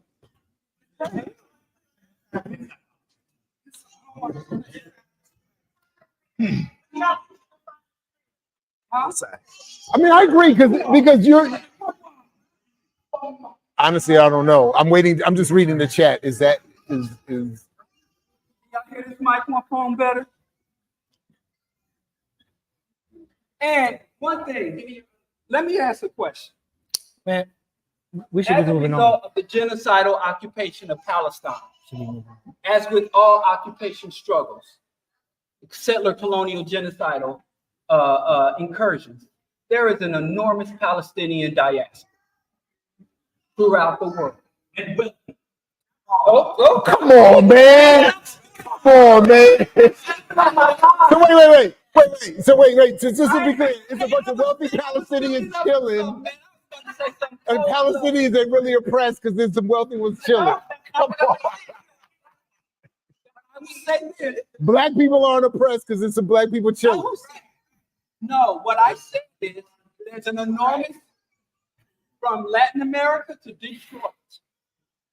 I'm saying this is uncomfortable, but if you're in the struggle and you're not uncomfortable, if you're in solidarity with any population for any struggle that can be identified as a liberationist struggle, if you're not having the difficult conversation, you are involved in servitude. If your interests aren't defined, Had to do it. If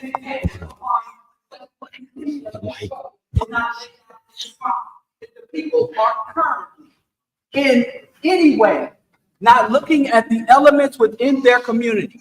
I, as a black man, am engaged in liberation struggle for African people.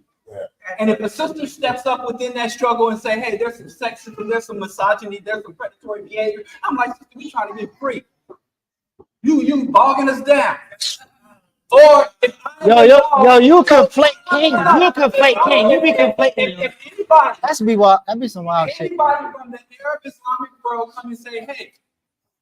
So anybody from the Arab, because I oppose the war in Iraq and Afghanistan. It is a genocide. So from George Bush to Barack Obama, and every U.S. president dating back to the really dating back, but it's an international war criminal. So, and I speak out and have spoken out and stand with those people. Okay. But you cannot. I just don't understand how it is an argument or a debate for an African to have questions about our relationship and our engagement with someone who identifies as Arab or identifies as Islamic because of the past and ongoing atrocities that Africans are suffering. So when you say, what about Darfur, and you see a Janjaweed or whatever they changed their name to, militia murdering our people wholesale, and we just had to look at open air slave markets in Libya. And we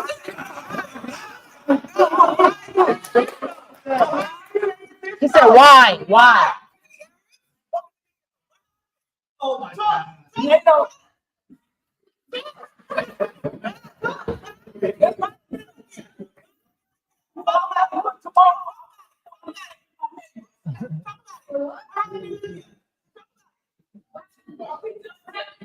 Lord have his mercy.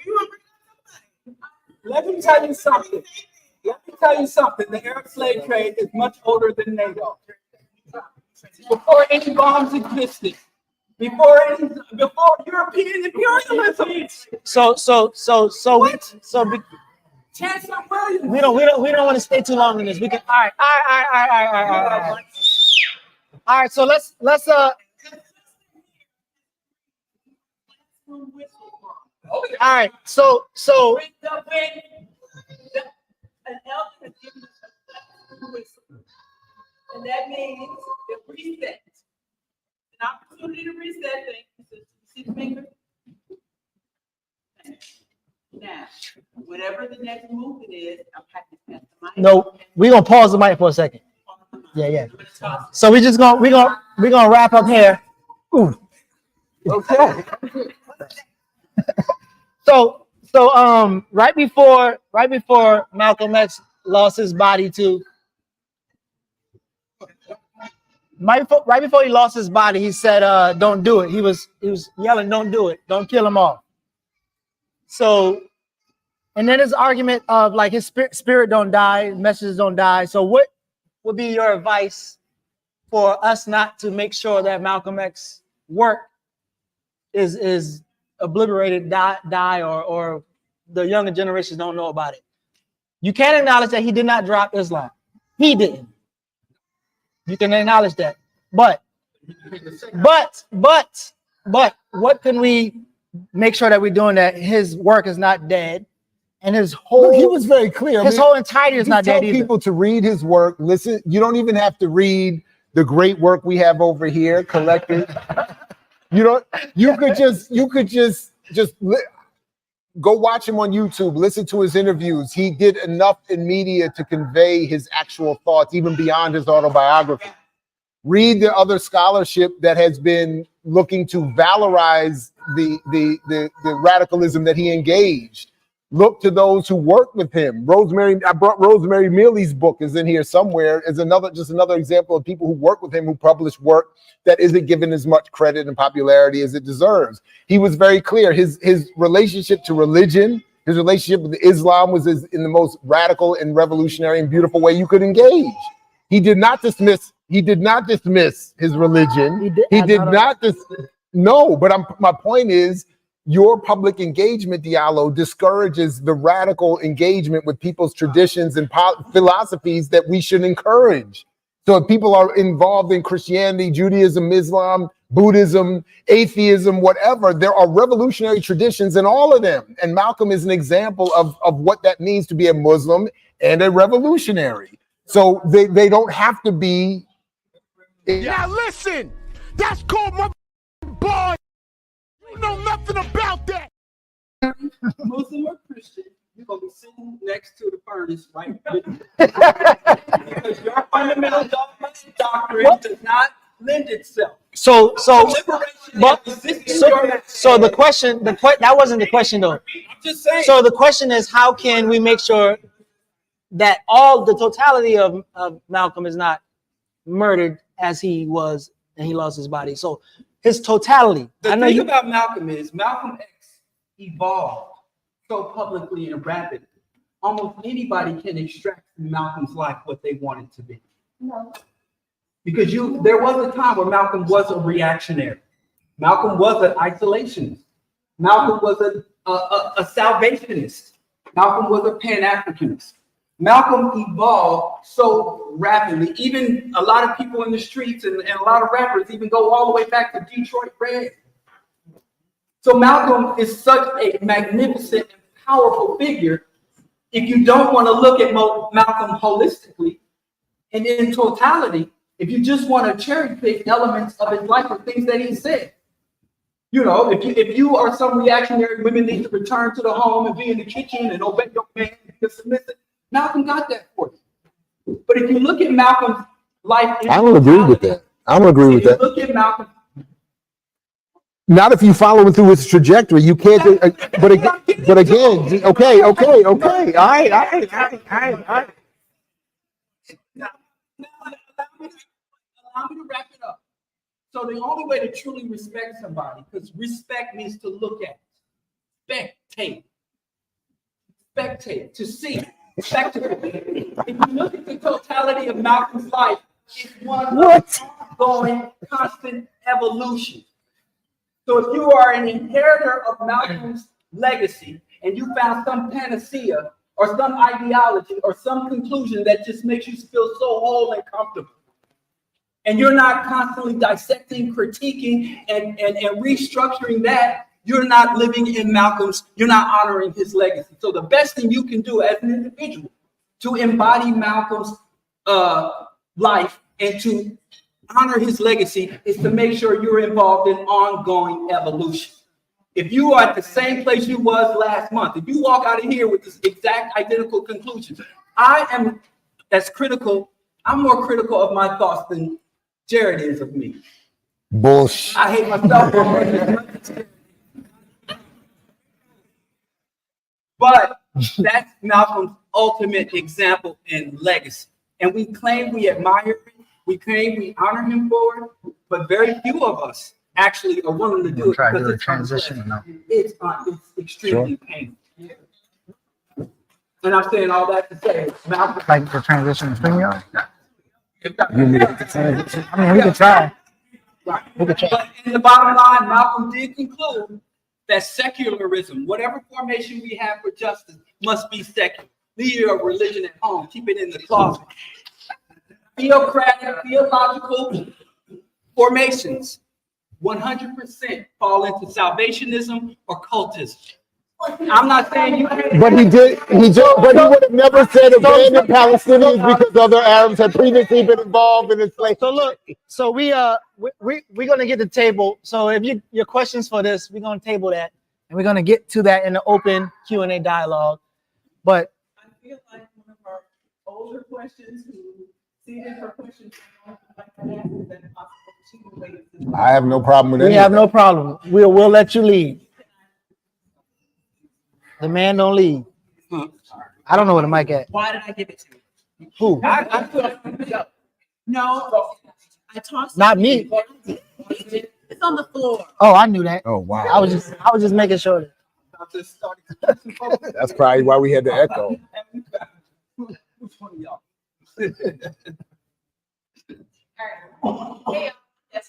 Destiny. Who? Cool. Oh yeah. No, she already tightened me up before this. Now she just doing it again publicly. Go ahead, get it. Go ahead, get it.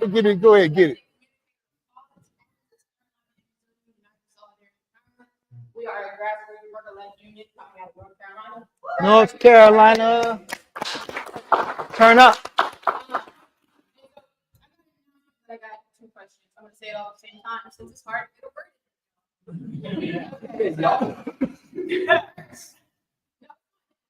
Me? Me?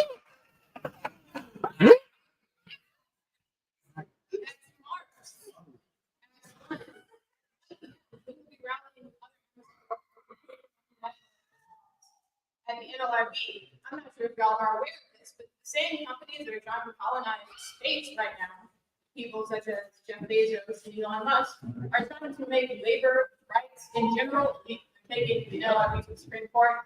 We're going to be rallying the NLRB about this issue, and then we're going to take it. Nice. Minutes to go land this along with Brett. So that's why I'm saying all this right now. I'm not going to get to stay for the answer. So if you're in the Baltimore area, some people in the room, so hopefully it'll disperse. So in the context where people, these multinational companies that are trying to colonize space, are also trying to remove labor rights altogether, is the colonial struggle and we're anti-imperialism. And how do we as Black people engage in the anti-imperial labor struggle? The second question is for Brody. So you often say, talk about male chauvinist murder culture. And I think there's some degrees which that is hard to disagree. For example, in the Bible, some people drag a woman for Jesus to murder. And Jesus was murdered. Huh? But I think it would be hard to say, oh man, do I have to go to the scripture to explain to you when they tried to get Jesus to stone somebody? Yeah. John the 8th chapter. Yeah. But she said Jesus was murdered. She said Jesus was murdered.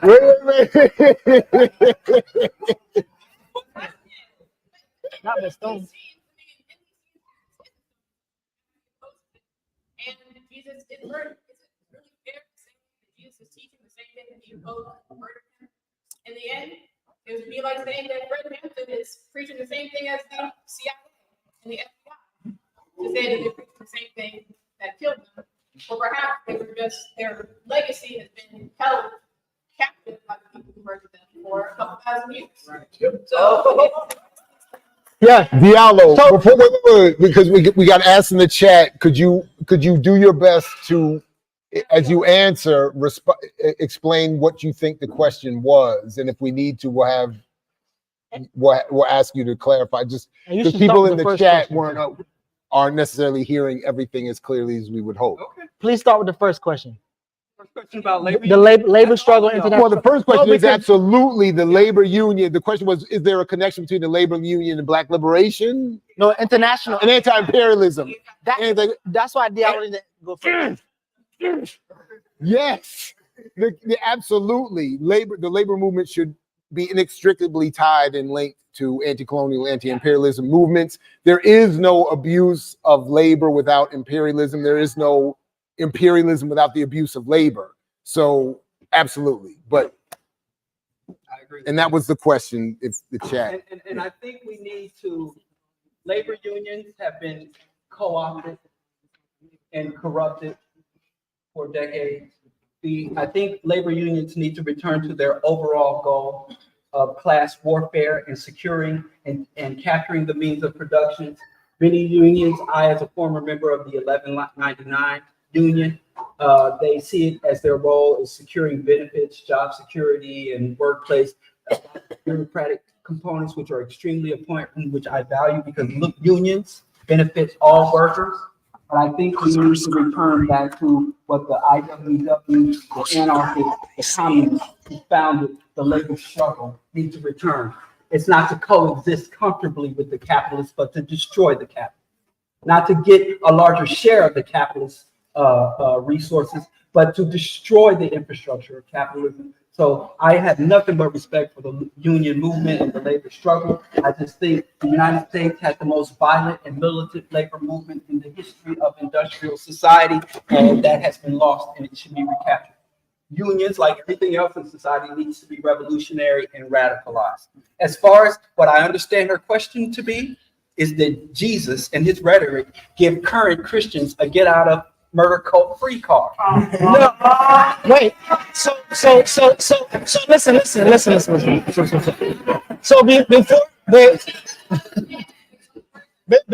before you go there.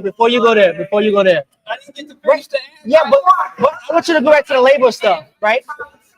So can you connect that the labor struggle and the anti-imperialist struggle to that what about Congo statement that you made? Do you see those connections? Yes. Go ahead. That's it. Yes. Listen, all these movements are interconnected. All these movements are interconnected. The overthrow of Zionism would be a boon for African people throughout the globe. There shouldn't be one competent African on this planet who opposes the Palestinian liberation struggle.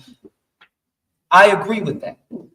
But there also shouldn't be one intelligent African that don't have some questions and don't have some concerns. Because the liberated Palestine could line up with many of these other more autonomous Arab states and engage in something. The potential is there. It's like Ireland. Did Ireland join the other colonized as Ireland secured?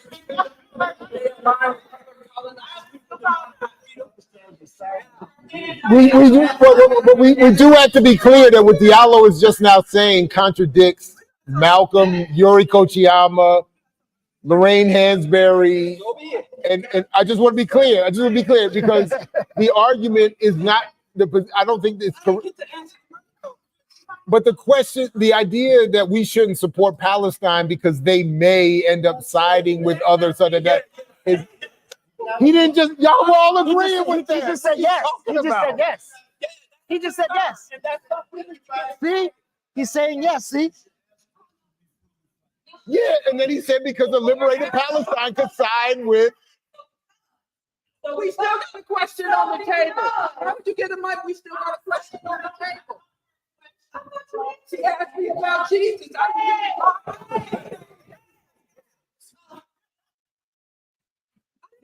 Hold on.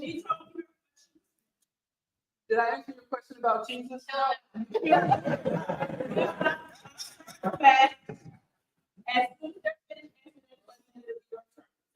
Yes. We were supposed to transition. Did not Jesus state he did not come to change but fulfill the prophet? Jesus did not delete the law. I mean, it can't be whatever though. That's not how it works. Well, hey, with all due respect, to those. Let me answer the question. I want to actually. I thought you were done. First of all, and I was going to agree with you. I'm actually going to agree with you. So finish. Jesus did not come to change or fulfill the law. Jesus was, as all other prophets, came to fulfill the law, revelations. So no, Jesus reinforced. So Jesus did give some new strategies and some new approaches, and instead of slaughtering animals and all that burnt offerings, now you can come through God. But ultimately, Christianity. So Christianity. wait. I just got one thing. One quick. But Bible study led by Diallo as well. No, That's not how it my works. point. This is why my one quick line. I think it's inappropriate to dedicate this much time to someone there is insufficient evidence historically that even existed, much less given all this credit. So I just want to move. I'm even worse than Diallo in this question. Well, go ahead. But let's go. I'm actually a mythicist. I'm in the mythicist camp. I'm not even agreeing this dude even lived. Let's go. Pick one. Pick one. Listen. The one in the Bible. Hey, listen. Wait.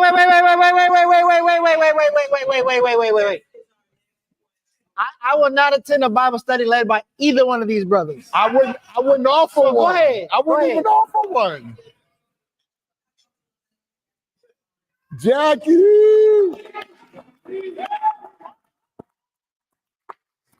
I'm just gonna golf club. Siéntate. Relax.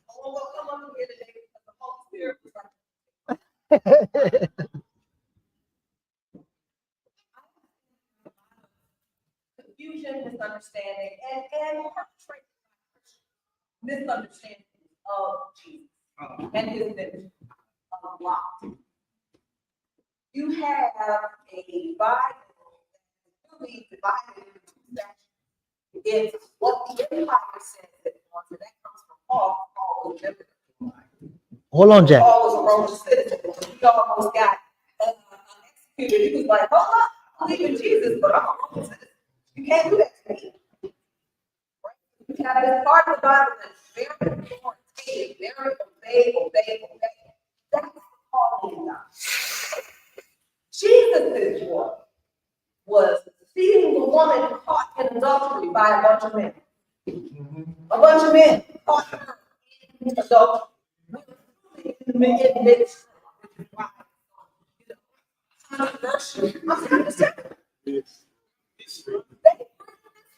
Not the man to Jesus said, she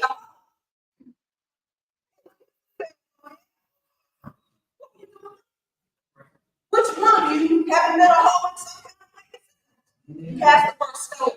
So concerned about you don't want to talk about yours. So Jesus saved that woman, but not one witch burnt at the stake.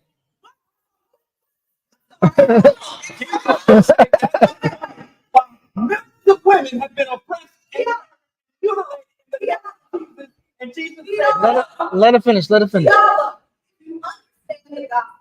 You understand that God did was a lesson for us on how to treat people. So Jesus showed the example of how to treat women. no.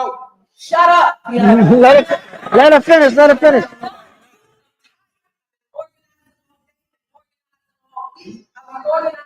Next week, doing this crazy about people who are organized, doing this work for our liberation. And I do it because I believe my Jesus told me I have to, because he does. In the Bible, God tells us 3 or 4 times, fight for justice on behalf of the oppressed. That's a main thing. That's what we're supposed to do. Jesus modeled how to do. So just because Jesus didn't himself stop the burning of women by men in old England, it wasn't witch trials. It was men just being women. So right now today.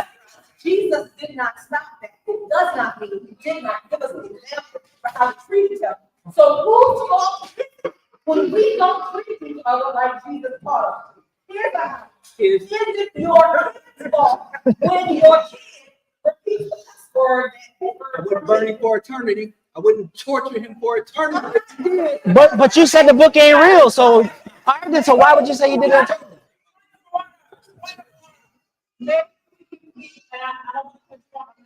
So, but maybe we keep the questions or the comments to maybe a minute, so that I got 5 on deck. No, but we need to transition to another topic. We were supposed to do that like 20, 30 minutes ago. Yeah. Okay, so a minute each. That was. She asked me a question I didn't get a chance to answer. So let me just. So let me just say this. This is what I said to everybody who has criticism of people who say you are organized. You wouldn't say this shit now, okay? Because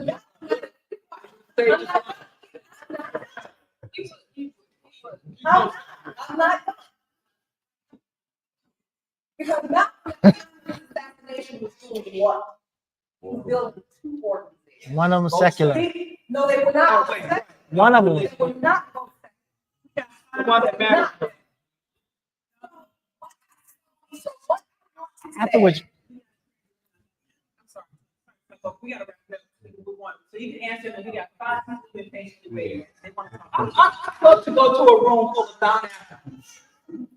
And the non-African gets up and says, oh, Bantala, primitive, those gods of Africa. I'd love to go into a room full of non-black Muslims or non-black Arabs or or Christian Europeans. And we go into a room and someone says something disparaging about an African god or an African spiritual system, and find someone who is not an African descent give this level of offense. Every single one of these religions have been at war with our culture and our people and have committed countless atrocities throughout our history. And it pains me to have to go back about these articles that took us away of our intellectual and material resources. So finish.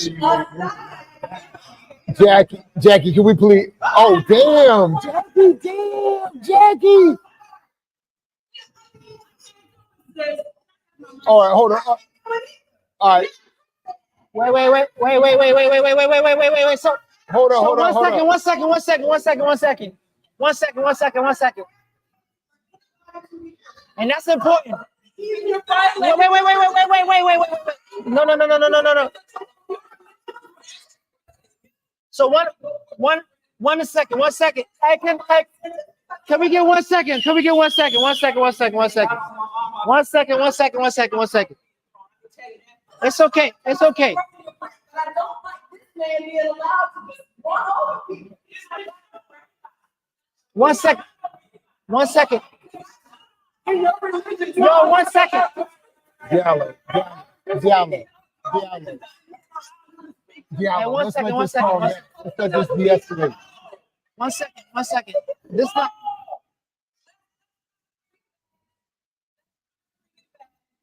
You're gonna have people leaving. So I know a lot of people have things they'd like to say. So let me A get lot it. of people have things they want to say. Okay. Because this brother's next. I got 5 people on deck. 5 people on deck. If we can keep that, if we can keep Take them. Feel free. Take them. a minute, so we can be respectful of everybody. Appreciate it. This brother, and my next question, I have this. My question after that. I have one here, but I don't see So this is what I'm telling you. But if we keep on this same topic, it's just going to keep going back and forth here. Okay. And then we'll move on completely. And then this will be, we're going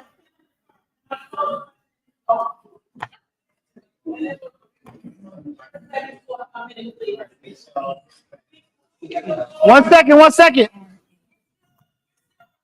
So the next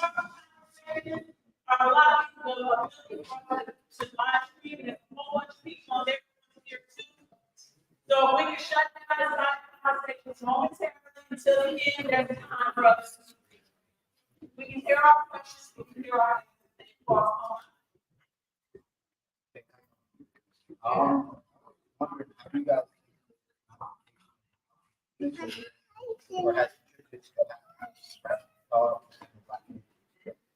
One more time. Say that. So, how do you guys think modification has contributed to pacification of rap? You got it. Can I ask you what do you mean by the commodification of his name? So by modification, I just kind of mean like, just how propaganda really, over, just the last 40, 50, 60 years, how they view Malcolm's image in commercials, how they use it in music and media, really. So just a general question about, the commodification of Malcolm, and I'm going to tie him up. Really just civil rights in general, but I just kind of So just real quick, if we could just ask if everybody could, as best as possible, join the one conversation in the room. I know it's difficult and I'm as guilty as anybody else, but it would be helpful. We're trying to balance a lot of different things. So thank you. But thank you for the question. Do either of you want to go first? I don't know if I would say, well, one way it is pacified through delusion. Because a lot of people who reject everything about Malcolm in terms of his liberationist slant get to claim Malcolm. I think Dr. Khalid Muhammad talked about what he called the new Negro, when in the past it was very clear that African people who had aligned with our oppressor, the house Negroes or the house slave and the Uncle Toms and all of them, they were very vocal in their rejection of African aesthetic, African culture, and militant leaders. But in this new era, especially in the post-civil rights era, you had, like, as Jared referenced, Clarence Thomas, when in the past, he would have just called him a militant ideologue or a fool, will say, oh, he would have been a Republican. So I think the way it is pacified is that, because Malcolm is an asset for sincere liberations. And it's always been an asset and a source of not only intellectual, but inspirational drive and understanding. So, but what the commodification or the dilution of who he was and his message has allowed for is people who would have never, ever publicly said anything favorable about Malcolm. Not only say they stand with Malcolm, but if Malcolm was here today, he would have stood with me and things of that nature. So I think it allows for a lot of people to claim militancy or claim pro-blackness or claim to be down with us. So that's what it is allowed. When before, if you go back just a couple of decades, if someone had artificially evoked Malcolm, they would have been laughed at. But now someone that is conservative, reactionary, that is a member of the Nation of Islam, can call Malcolm's name and people take him serious. I'm very serious about brothers. My name is Brother Diallo, and thank you, Brother Diallo. I think you're one of the major intellectual forces in the movement of freedom among our people. I think this is a gap in intellectual power, spiritual and movement power that is enviable in this country right now, in this world. However, I would add to our discussion and offer the consideration that members of the Nation of Islam are not engaged in idle things, skepticism about your position. Let us attempt to be mutually respectful of each other's positions and to emerge from meetings like this one step further along the road of functional unity in the battle against an open enemy and the oppressor. Heaven help us if we count more seriously with one another than we do with the enemy. Secondly, I've heard a discussion develop this afternoon, and I thank you for allowing me to make this statement. But I've heard the discussion which takes great liberty with the life of an individual, Minister Malcolm, who didn't get that and sprang full blown from the line of Zeus as an individual of himself. He, I agree with you 1000%, is engaged in constant development. If we're not having the difficult discussion within ourselves in small groups and larger gatherings to help us refine what we do, then we are losing. But we also lose if we have brilliant points to make and we insult the people to whom we're attempting to make a point. I'm saying to you, I'm your brother. I've never said anything to you disparaging about your position. Please, let us refrain from these kinds of things. Sister Jackie, I agree with the position that you had before. You're doing what you're doing because you're motivated to do it by your belief system. And I have a belief system. I'm not salvationist. I'm no sign up with no Islamic imperialists. I haven't done anything in my life other than fight the enemy of my people. My life since the year 1969 has been dedicated to the movement to free our people. Yes, even gay people. Yes, but they deserve to be free. I'm a sinner too. I'm a sinner too. So, You see my so wait.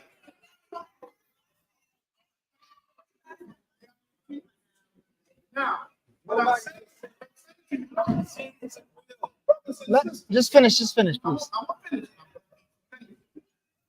And I want to make sure I do this without any pause. No pause. Let's No, go. no. I want to do this, sister, in good spirit. All of our people are necessary for the struggle. We need the brothers and sisters from every perspective because you can't kill a man but not being further along the road of understanding as you are. Let it catch up with you. Preserve it. Bring it along. Help it. If there's somebody who sees things differently than you see things, let them see what they see, but let them bring their vision to an entire holistic approach to the attack on the enemy. We can't mock each other. I'm about finished now. Yeah. But we can't mock each other. We can't slander each other. We can't come out of the back of one another. We got to love one another on purpose, intentionally. We got to find ways to agree. Because if you and I agree on 99 out of 100 things, then we're moving forward. If you and I agree on 87 out of 100 things, 53 out of 100 things, one, then we're in agreement and we can march together forward. But I'll be darned if I throw you off the ship because you don't see it like I see it. Some people are sweet potato pie. I don't think it's okay. It's all right. Because we have a broad expanse of unity upon which we can reside and stand and build. Minister Malcolm, in whose name we have gathered, has not been sole exclusive property of the Nation of Islam, nor is he the sole exclusive property of the people with whom he worked in the last 12 to 14 months of his life. He's not any of that. He is an individual whose life stands on its own merit, like you and like me. And so why don't we be free today and look for ways that we can come to functional unity? Find a way to agree with something that I'm your brother. Hold on a second. Hold on a second. Yeah, I'll take the prerogative of seniority here. All these silver. So we'll take the prerogative of seniority. The prerogative of seniority allows me to say this. I've been on this path a little while longer than most of us here. I've been organized. I've been working, I've been building, I've been studying. Finding in the way of righteousness, not righteousness as defined by some narrow religious definition, but as my brother Rafiki said earlier, it's a universal human condition. Right is right, wrong is wrong, and then if you can unite on right, you can throw wrong down. That's the only way to do it. And Don't slow down. First two words that Brother Diallo said was, We do I that. agree. Yeah. So real quick. So let me say something. Real quick.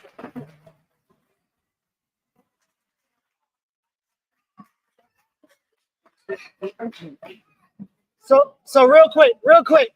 All right. Real quick. One second. Ain't no but. So let him sit. I ain't even said that. Let him sit. Just sit down, relax. So wait, real quick. Let's go sit down. Hey, it's been very for a second before we transition. It's time for our next segment right here on Earn Your Liberation. No. So Diallo, real quick. Diallo has been very clear over the years that as long as you're not coming to evangelize, convert somebody to your religion, if you're doing the work, he will do the work with you. But there's times when Diallo antagonizes why you're there to do the work, and then people buck up. You do. You damn sure do. Listen, time out. Let me finish. Tell people that Can I finish? An abomination. But can I finish? Sex or gender, they don't. I mean, it's good for the audience. It's good for the audience. What do I tell? What I'm saying is good for the audience. It's great. It's great for the audience. But the reality is, none of them mention that shit. None of them mention none of that. Right. You bring it up and then they respond. And we so wait. So if they're leaving their shit at home, why are you bringing it up? Excuse me. Why you bringing it up? I gotta say one thing real quick. I'm gonna tell you. Hold on, wait. You don't have to though. They left at home. Do you want the answer? I do. Well, go ahead. I just want to say one thing because I think this is important. I really appreciate my big brother showing up and saying what you said. I do think one paralleling flaw is that it's right here. Is that when Diallo's approach to those who believe, I think is inappropriate for the purposes of organizing. But when you say, don't go hard enough, right? But when you say that members of the LGBTQ community are sinning, I think it's the same flaw. I understand why. But I understand. But my point. Wait. This is the wrong conversation. But my point. But that's my. And will level any type of condemnation or punishment. That is the good news. So. But my point is, if the goal, that's my point. My goal is the organization of our people. Hold up, everybody, please. We're doing our best to accommodate everybody in the room, but it's too much to compete with everybody in the room. Everything. Oh, I think this is great. I don't have any complaints. I'm just saying. I'm trying to. Yeah. We can just throw the other topic out. Could I just.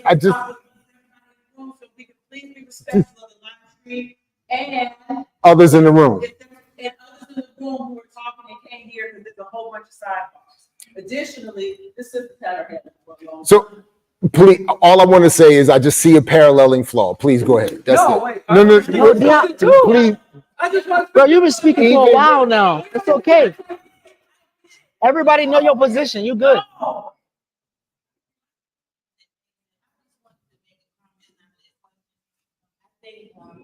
Criticizing someone's position is not the same as people get thicker skin when hearing each criticism.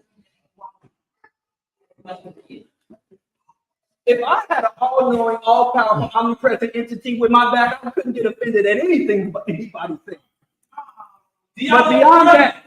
But beyond that, that whole concept of we got a real enemy to fight, we can't fight each other, that creates a space for a lot of abuse and exploitation. Don't ever think the fact that you care and want to fight for black people precludes you from exposing, condemning, or criticizing, or standing up against another black person within our struggle. Allow me to finish. Tell it. That whole no snitching rule don't apply within our struggle. If you see somebody doing bad, if somebody's telling you something to make you uncomfortable, tell it. Any unity that cannot withstand internal critique, any unity that cannot withstand the exposure, condemnation, and expulsion of bad actors is not a unity that is worthy of survival. Any unity that can be harmed by telling the goddamn truth is not worthy of our adherence. So don't ever let anybody tell you that this is against my people, this is harming my people, this is something that's hurting me personally. And somebody tell you talking about another black person, you talking about a black leader, you talking about a black organ, and don't let nobody tell you their level of organization and commitment to our people allows you to be silent or afraid to tell the truth. If you know something, if you see something, if you hear something, tell it all. All right, all I want to do is, my wife says she's not feeling well. She wants me to smile at her. This is for you. There you go.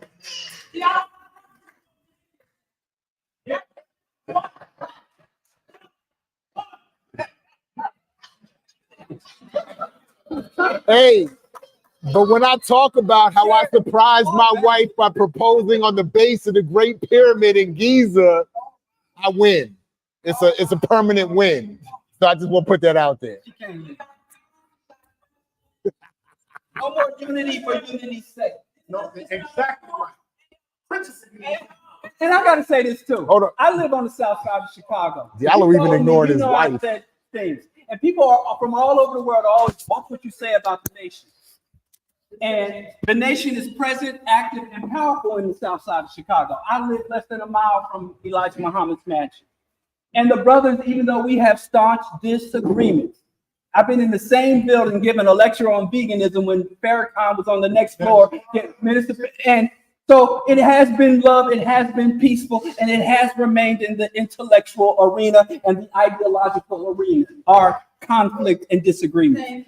So this is not unusual for me when engaging with the nation. So you don't have to keep sending me messages and DM talking about, oh, be careful of the nation. I understand what y'all say, but these brothers, if nothing else, I have to, this is gonna hurt me, I might just melt. But they're disciplined, if nothing else. Yeah.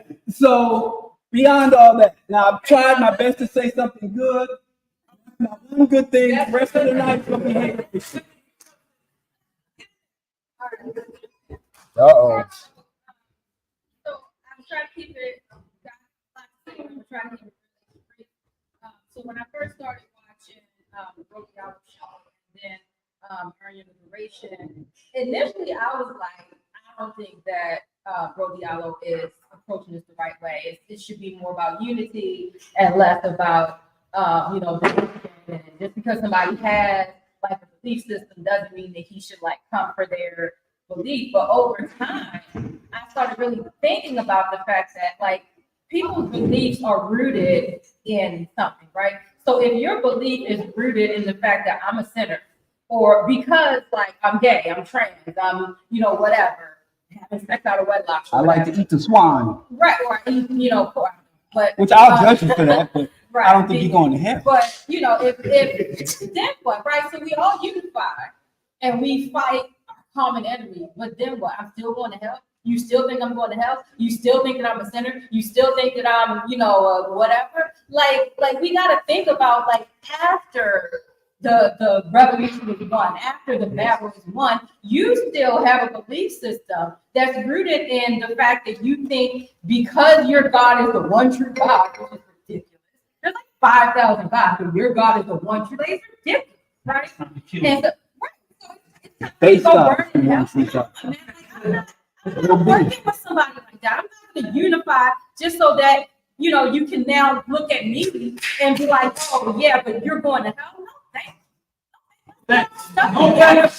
So, I mean, I for one don't disagree with that. I think that, well, for one, I think it's to be clear. I think a lot of what people believe is the end result of the material condition that they're suffering. So if we want people to have a better view of us or themselves or anyone else, I think the best plan is to support their liberation from all forms of Zionism, imperialism, colonialism, etc. Diallo Kenyatta, because my point is again, tactically, it's not to say that there is not issues that we're going to have to deal with at all. I don't deny any of that. It is to say what is the best condition that's going to allow for that group to see your humanity and the humanity of everybody else. And that condition that can only occur with the first removal of imperialist colonialism. Wrong, but that's so wrong. I think that's I think that's incorrect. I think you say it could happen right now. I think, but that.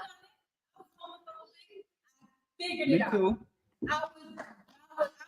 Right. But everybody, wait. Diallo, wait a second though. I have been delivered. Right.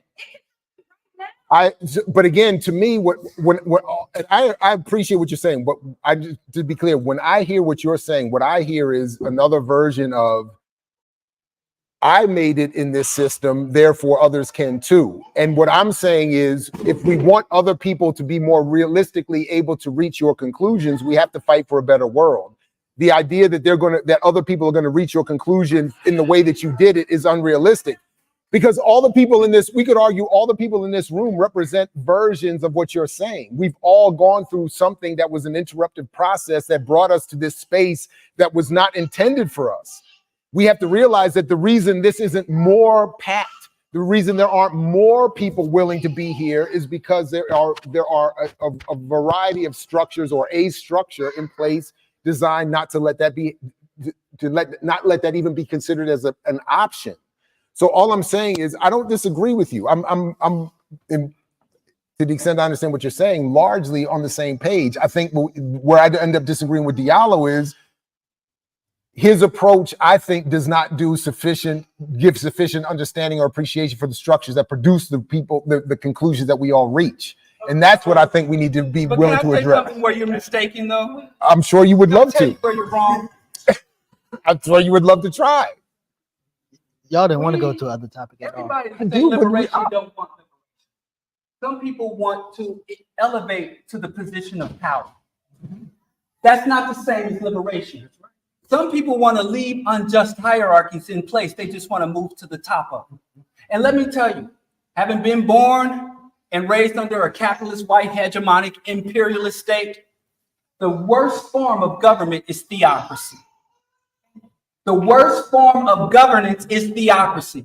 And a lot of African But who's people fighting for that? Watch this. A lot of African people out here who say they want to free African people, they want to take us out of the frying pan of white hegemony and put us in the fire of theocratic rule. But that's not represented here. So can we get a yes? But that's a strong argument, though, when Diallo. People talk about liberation, don't conclude that they're talking about liberation for you.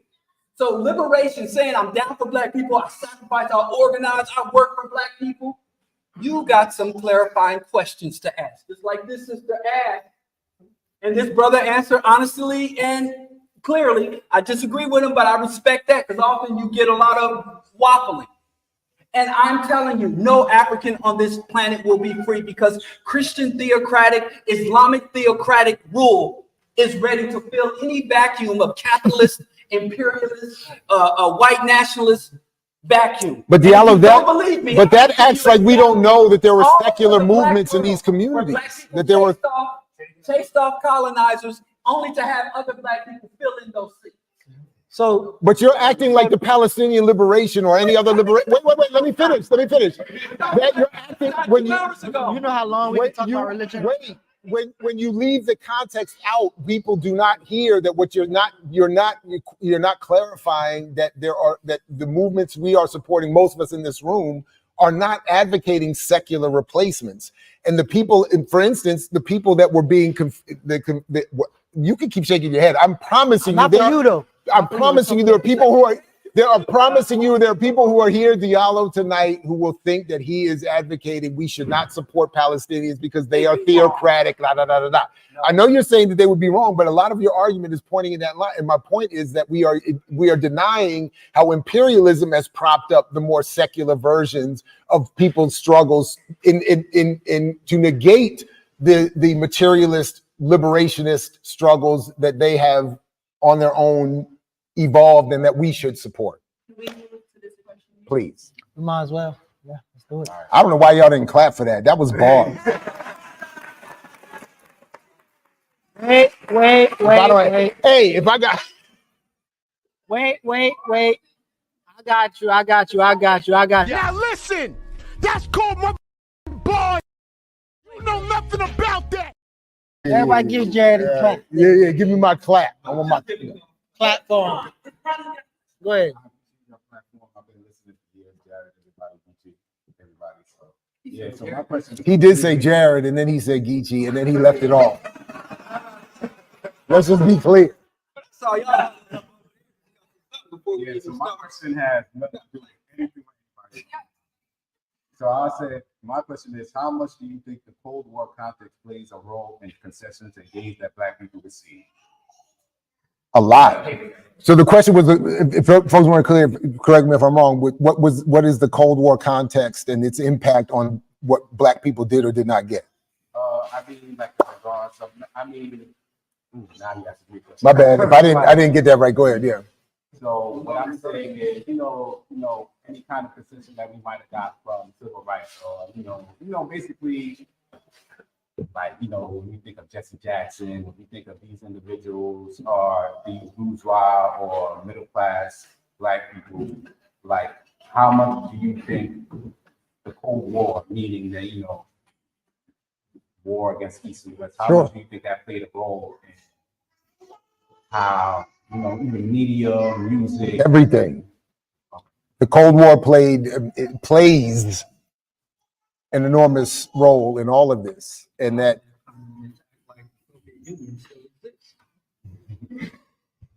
whether Black communists act like the Soviet Union still exists is irrelevant to what this state's approach has been to those who acknowledge the value of anti-capitalist politics, communism, and socialism. So to this day, whether it's the Pledge of Allegiance, having "In God We Trust," which was put in there specifically to get people to walk away unconsciously from communism, or whether it's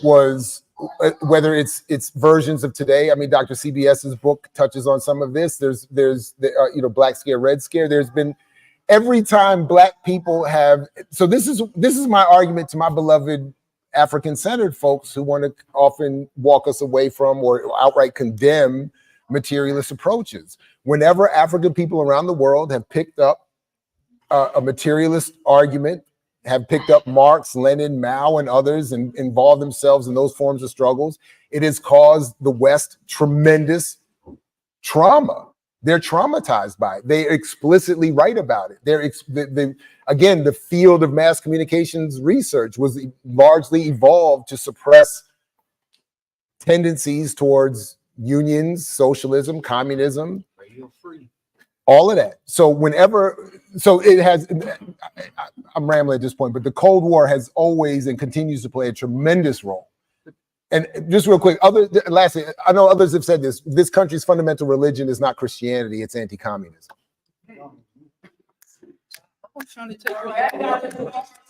That's more bars. My bad. Hey, don't drop it because it wasn't even. It's not even me. But it's real. Many others have said that. It's real. But We argue about the wrong religion. Let me tell y'all the number one thing about the Cold War that got us. We got people mind warped instead of mind effed. It's only the context of Cold War suggests that there was a nonviolent détente and that there was political maneuvering between the two superpowers to advance their interests and avert nuclear holocaust. But the reality of the Cold War is, if the number of people who died, got bombed, got interned, weren't all black and brown and yellow people, we wouldn't be calling it a Cold War. I think it is insulting of the millions of people who died during the Cold War. During the Cold War was more of a world war than World War I and World War II combined. How many times do we watch documentaries and they talk about the amount of ordnance that was dropped in just Vietnam or Laos or Cambodia, Guatemala. So the only reason they call it a Cold War is because people who look like us did the majority of the fighting and dying. So we do ourselves a disservice by even articulating that you could call it global anti-communist war. In World War I, it wasn't even World War. It wasn't even continent, it involved the whole continent, because Europe is not even a goddamn continent. So I call it WW1 is White War I and White War II. And let's talk, because the real World War that engulfed actual continents, all of South America, the non-alignment movement, the death squad, mass murders and mass graves, and we still sit here talking about, during the Cold War, and it was a successful execution of the Cold War because there was no nuclear holocaust. And then we forget that over 23,000 nuclear warheads were detonated in the atmosphere, on land, and in the ocean. The world is awash in radioactive waste. If you look at nuclear research, all the food coming out of Europe is radioactive. Western Asia, aka Europe, is the most radioactive land in the world. They nuke their goddamn self. So the world did not avert a nuclear holocaust because nuclear testing, a nuclear bomb don't know whether it's being set off in a conflict or during a test. If all of you who like SpongeBob SquarePants, go look up the Bikini Atoll. Those are radioactive or radiated specimens under that area because they exploded a nuke on an island and then had all the native inhabitants go back there and live. Right now, there are orphanages in Vietnam. Orphanages in Vietnam full of irradiated and mutated offspring from Agent Orange. Right now, the Iraq and Afghan war were nuclear conflicts. The sand is irradiated from depleted uranium rounds right now.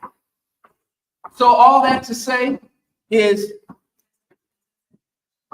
and I got a 3-second response. No. Yeah, I do. I gotta say something. Y'all can't go on for hours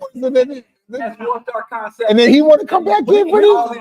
We gonna real quick. I just want to say wait 1 second. One mistake, one slight mistake or slight disagreement I have with Diallo is that it's, and I know this isn't his intent, but the world wars are not white world wars. They were first of all, they were as Lady Lugard said, they were dependent on the colonies. So this was a war for the colonial control of non-white worlds. And since it's only important to read white scholars, so I just want to put that out there. So as Basil Davidson said in Modern Africa, I think it's like 300,000 Africans were conscripted into these world wars to fight. So we don't see them in Saving Private Ryan, and we don't see them in all this other shit. But hundreds of thousands of Africans were forced. I watched Red Tails. And next topic, and when that black pilot is kissing his white girlfriend on the picture of his white girlfriend, I think it's beautiful. Because he's gonna keep doing this. Go ahead. When this, he boxing people out to get a rebound and shit. That's what you do. Oh shit. I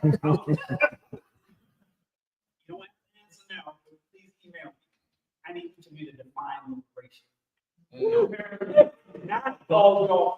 United States of Africa under scientific socialism. Boom.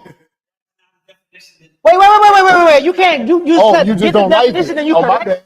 My bad. That doesn't make sense. You email me and tell me the definition you only want to hear, and I'll send that back. Give me something. No, that's wrong. What? All right, so hold on. So let's try to transition for this last 40 minutes. Thank you. Surrender. So just a show of hands, how many people believe that we should somehow engage in electoral politics on the way to liberation. Raise your hand if you believe so. Okay. No. I don't want. No. I don't want explanations. Okay. Put your hand down. And so obvious, the other people will be like, we don't got to deal with that shit. It's a waste of time. Raise your hand. Oh, there's some nuance. What? Okay. There's some nuance. So, okay. No. I ain't say the only way. Only way. Okay. How about this? Is it a necessary fight of all the fights that we have? Is it a necessary fight in this context? You said not necessarily. You said what? Local, statewide, national, international. That too. That's politics. That's electoral politics. He said no. I said no. Yeah. Okay, so since we're there, let's go over there. So at 9:00, they will be releasing on MSNBC the Battlegrounds of Georgia, and it's documentary, and it's claiming that, well, they say they're nonpartisan, but the Democrats flipped Georgia from a red state to a blue state, right? So you'll see a whole bunch of wild shit. Wild stuff. I was going to say we could go home. It's free. We're free. It's over. But you know, as Jared do with his Twitter thing, because he had some arguments and debates with some people, and so in light of this show that's coming out tonight that y'all should probably watch and critique at some point, Greg, or not. So Jared, I want you to start here, and we go with Diallo. So when you think about the argument, the back and forth you had on Twitter, I'm gonna say these words, and you just start vibing out. Let the spirit of God move you. So, voter apathy, voter suppression, voter registration, voter block, after party, Cardi, and Greg Carr. Just go. So look again. No, there's no beat. So no. So Dr. Greg Carr and I disagree. Look, my disagreement with Dr. Carr is specific. It's not even on this issue. And I'll just sort of quickly restate. My disagreement with Dr. Greg Carr is that he does not use his infinite brilliance to educate and teach about the traditions, whether he agrees with them or not, that logically encourage Black people and others not to engage in mainstream electoral politics. So his public condemnation and disrespect and vitriol for those who would say, I don't want to vote for this one or that one, is, I think, inappropriate to his genius. He is a master teacher. I know this. So for him to publicly condemn people who simply will not vote for Joe Biden as being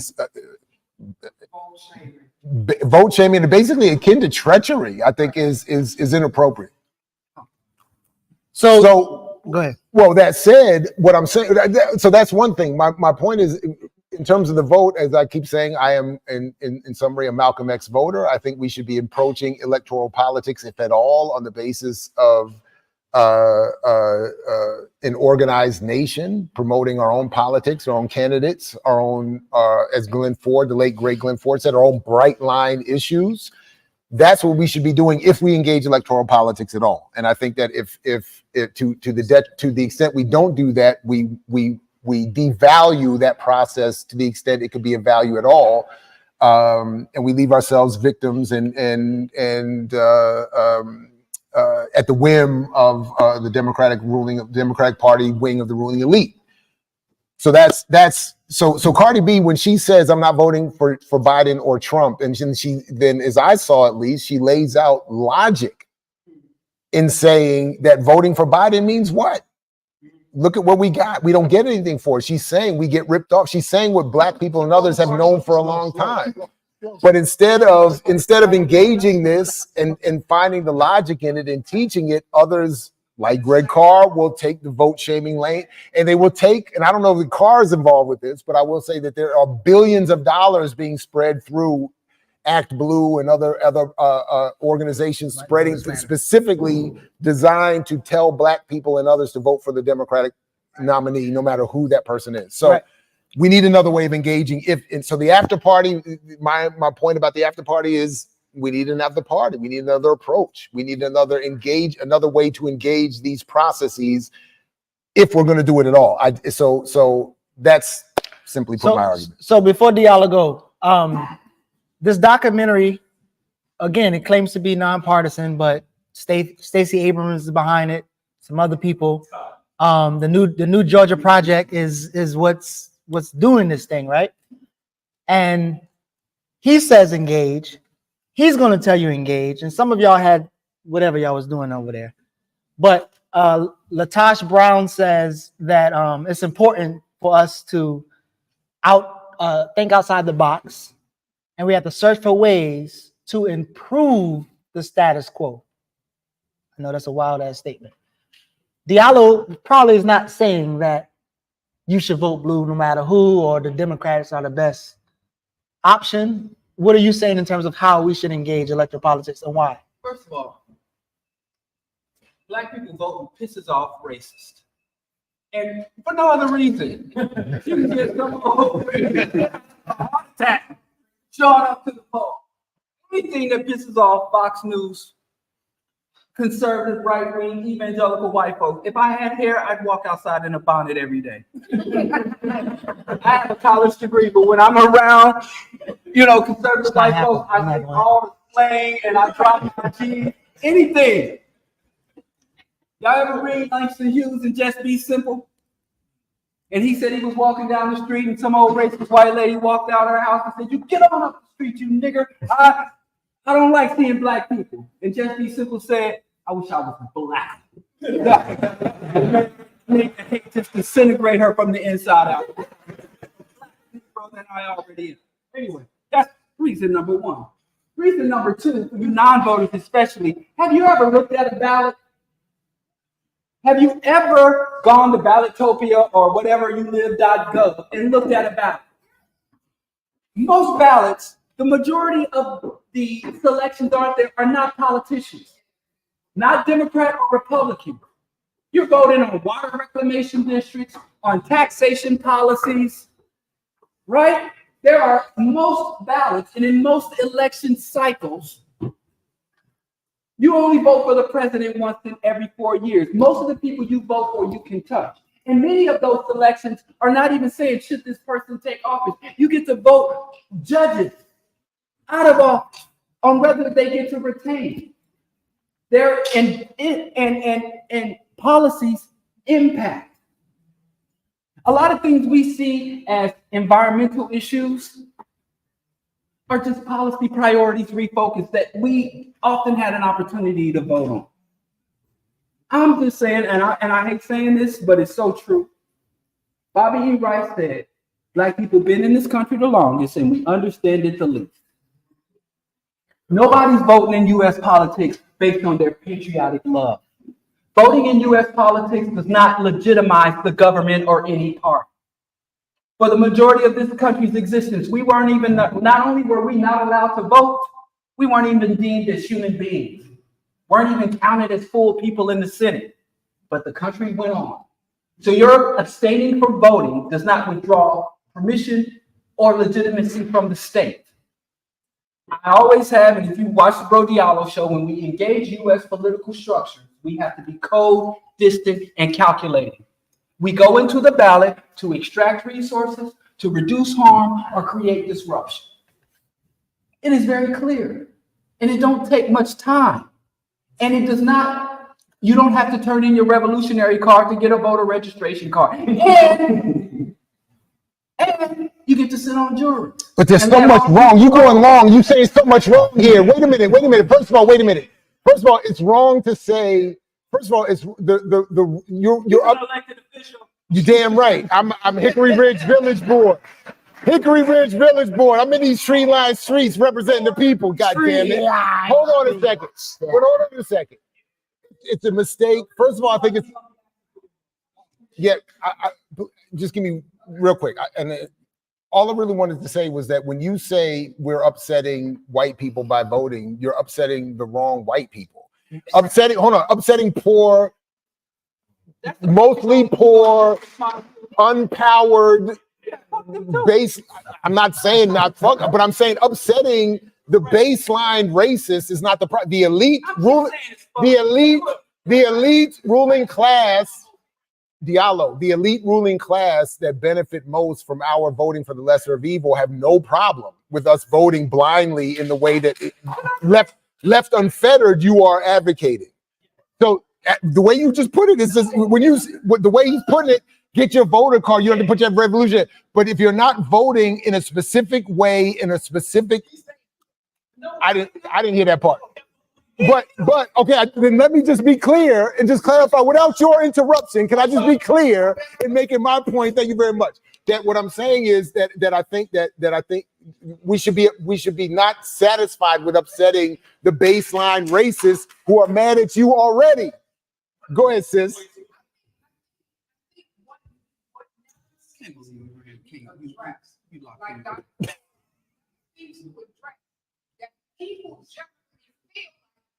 It doesn't matter what I vote for. That's propaganda. Nothing changes. But sis, I don't think that's propaganda. Sis, here's what you're missing. But you ain't got lead in your gasoline. Exactly. You don't have lead in gasoline in spewing noxious fumes. First of all, liberation is not on any ballot, and it will never be.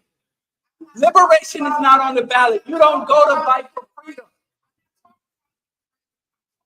People, material circumstances change. Non-lead gasoline, that happened, but in the 70s. We're talking about now. And if you don't continue to vote, Let her finish. Let her finish. Let her finish. Let her finish. Let her finish. What I'm saying is, the people that feel like nothing changes, they don't see somebody addresses them. Now, how can you tell me, material circumstances have changed if I vote for whatever? because guess what? There are underage and assaulted women being forced to give birth right now. That's a change that could have been mitigated or reversed or even prevented. Things change. Now, if someone says, I don't see how things have changed for me, right? Again, legitimate. And I say the change you seek, I'm going to work with you on it. But shit changes every election cycle. We go to vote on everything from carbon emissions to water purification to offshore drilling. Certain things you get from both parties, irregardless. I don't vote. And here's another thing. If all the people who don't vote simply voted third party, right? Every election cycle that I've followed, the non-voters have the majority. And sitting on their asses and doing nothing, as if there aren't other options.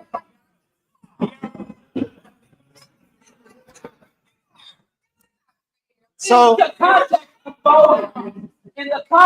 voting, if you don't vote, hold on, my man, hold on. He's spoken a lot, actually.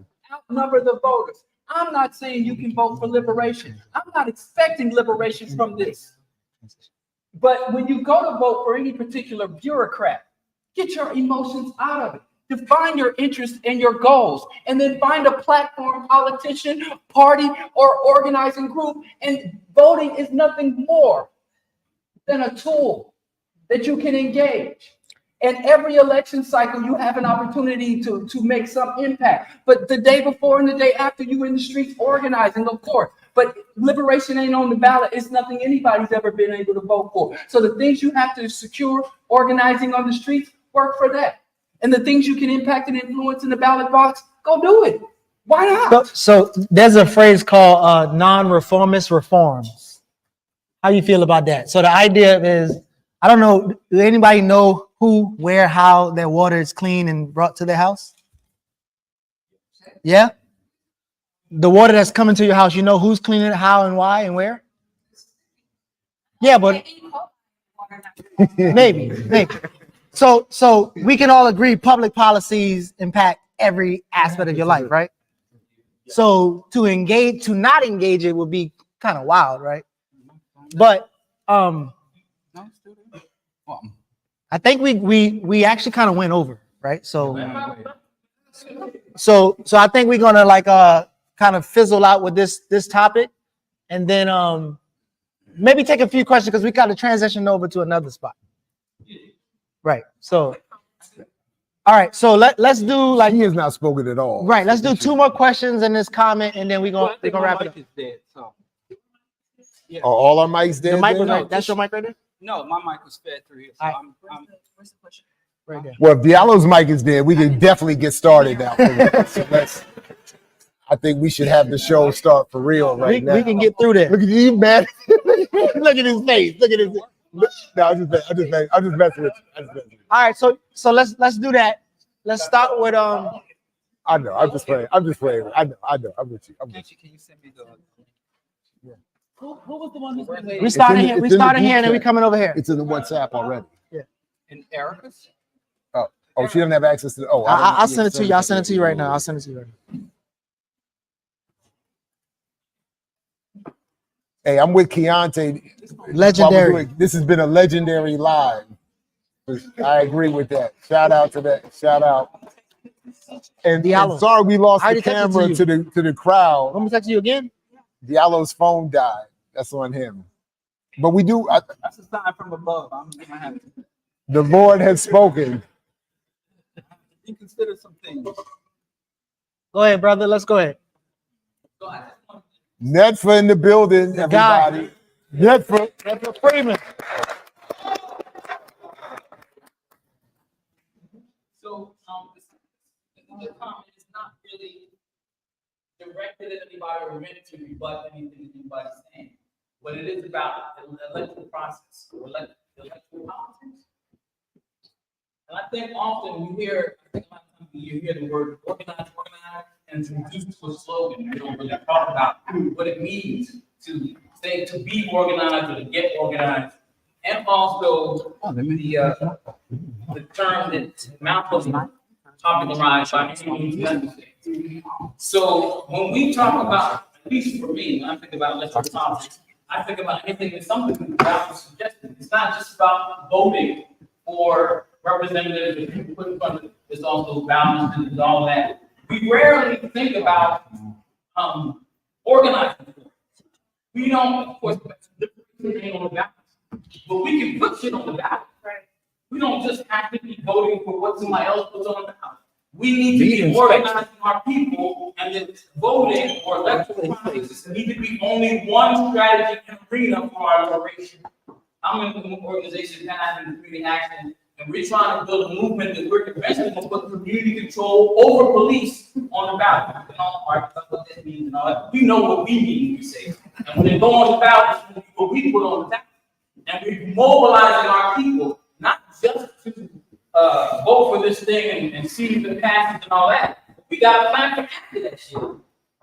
If it gets on the ballot, we know what we're going to be doing with our people. When it gets on the ballot, and if it don't get on the ballot, we know what we're doing. Using the process, the electoral process of a ballot election in itself can be used as an organizing tool. And not can be, it should be. If we believe in by any means necessary, then we should be using all of these things. And it shouldn't just be leaving it up to individuals to go in and choose something and pull the lever. We need to be organizing our people. That means they got to be in an organization that shares some level of ideological unity and some coordination of action. That's what organization is. And so we're going to be putting things on ballot. We don't have any illusions. So this is how cold-blooded strategic liberation should be. When community control police on the ballot, you know, the man will be like, okay, they voted for it, so let it go. They might even overturn it. We've seen them overturn shit. But when we organize around battling this, and not just a campaign to get the petition signed, get people to vote for it, but organize what community control is and the community, the people's councils and all of that. When they overturn it, it's gonna help us. It's gonna help the movement. You think all the people going Sorry, go ahead. I got it. Put something on the ballot and then vote for it and win it, and then let the enemy overturn it. They're gonna make us embolden us even more. And that's our opportunity. We are cold-blooded about this shit. This is what liberation is going on, what organizing means. We don't argue about some electoral process or some sort of just willy-nilly thing that it's up to our opinion whether we do it or not. For our opinion, we have to be, liberation. That shit has to be utilized to win our people and get them involved in liberation, even voting. So I wonder if because a lot of times I think Jared said something earlier about us being in this room and there's not like a mass number of people in here, and so all of us read books, all of us organize, and we know these things. And I wonder if people see voting as a capacity to highlight contradictions for a larger mass of people that you want to organize. So some of the things that we know, the average people don't maybe not know. So I wonder, how do you feel about, and Nefer, you can respond to this too, about, again, using it as the many tools that it is, but one of the ways is to get people emotionally connected to public policy that directly impact them and or to highlight contradictions. So just again, yeah, just like voting, the utility or tool of voting could also be used to highlight contradictions and get people emotionally connected into public policy that's directly impact them, which can heighten the struggle eventually. Or because this guy's saying something like liberation not on the ballot, but your water is fucking dirty and you need clean water to even get to wherever you're trying to go. So it sounds like that also mentioned non-reform. Yeah, non-reform. So it's been used as reform. To me, I use the example of the water cleansing. Then we want to do stuff that puts things in the hands of organized people, massive and some sort of participatory process. If in fact what you got on the back is not going to do that, then it's a reform. And so, but yes, we can put things on really educate people on who's cleaning the water, who's controlling the water, why it's not, who benefits the profits, and use the process of getting people to go to that to reveal contradiction. But we also have to be strategic. Even the political education involved can't be, we can't introduce an initiative to put them on the ballot. This reform is the very nature of what people are voting for, mobilized around, has to be powerful. Thank you. Sorry. I feel like there's a feedback. We should just share one. You can share your. All right, so let's go to sister right here who was waiting for a while. Thank you, Nefer.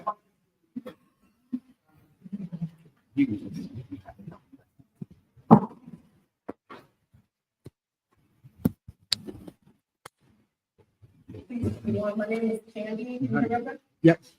So, first of all, this platform, BYO, innovative shows and projects are necessary. The space, this event is necessary. The one thing that I realized in attending a lot of events like this, there are so many brilliant people in the room. And yet I feel like it's often a missed opportunity for connection, right? So it's like, and I get like numbers aren't the most important thing, but whether we're talking about, being in the space of 20 people, 200 people, 2,000, oftentimes like I'm attending an event, it's like I see people once or twice. And then when I'm in the community again, at something like this, it's like I might bump into them, like this is an example right here. But I feel like we need to seriously think about how we personally stay connected. Because we're talking about like organizing the streets, but like organizing amongst ourselves, like even right now. And I know y'all have mailingless and all that, which belongs to y'all. But I'm just like challenging everybody for us to stay connected. If that makes sense. Often when I'm in the comments or whatever, I see people, or even people ask you, Brother Diallo, a lot, like, I get stressed out, I'm burnt out, I'm tired because I'm on like this island by myself. Like friends and family, like they're on some other stuff. And so that person often feels like they're kind of alone. We know deep down that's not true, but sometimes I feel like that. Because it's like people I know, they on some other stuff, and I know everybody can't come with us. But it would be nice if we could figure out ways where we can like get more stuff done and take better advantage of spaces like this. I fully. Malcolm X Festival in Atlanta yesterday, today, and that regularly gets thousands of people. I've attended many times and other events in Atlanta that are like pro-Black, Pan-African spaces, and it's just like there's no real connection. Well, the thing about that is, aside from Jared, all of us need friends. We need people we connect to. So Geechee and I are friends. Well, today? But here's the thing. Because of the systems and institutions, and I know, is Marx cool? What is the community down with Marx? Marx predicted this alienation, the commodification of life, and the reorienting and redirecting our activities towards securing the basic needs and necessities. And those needs and necessities, instead of being fundamental rights, become something we secure. And not only do it become something we secure, we are insecure in the obtaining and keeping and expanding those things.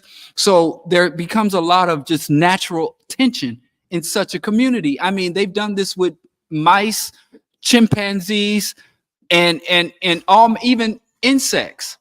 When you put people into a confined artificial space and then you limit or warp the distribution of those resources, it destroys living organisms, especially social organisms.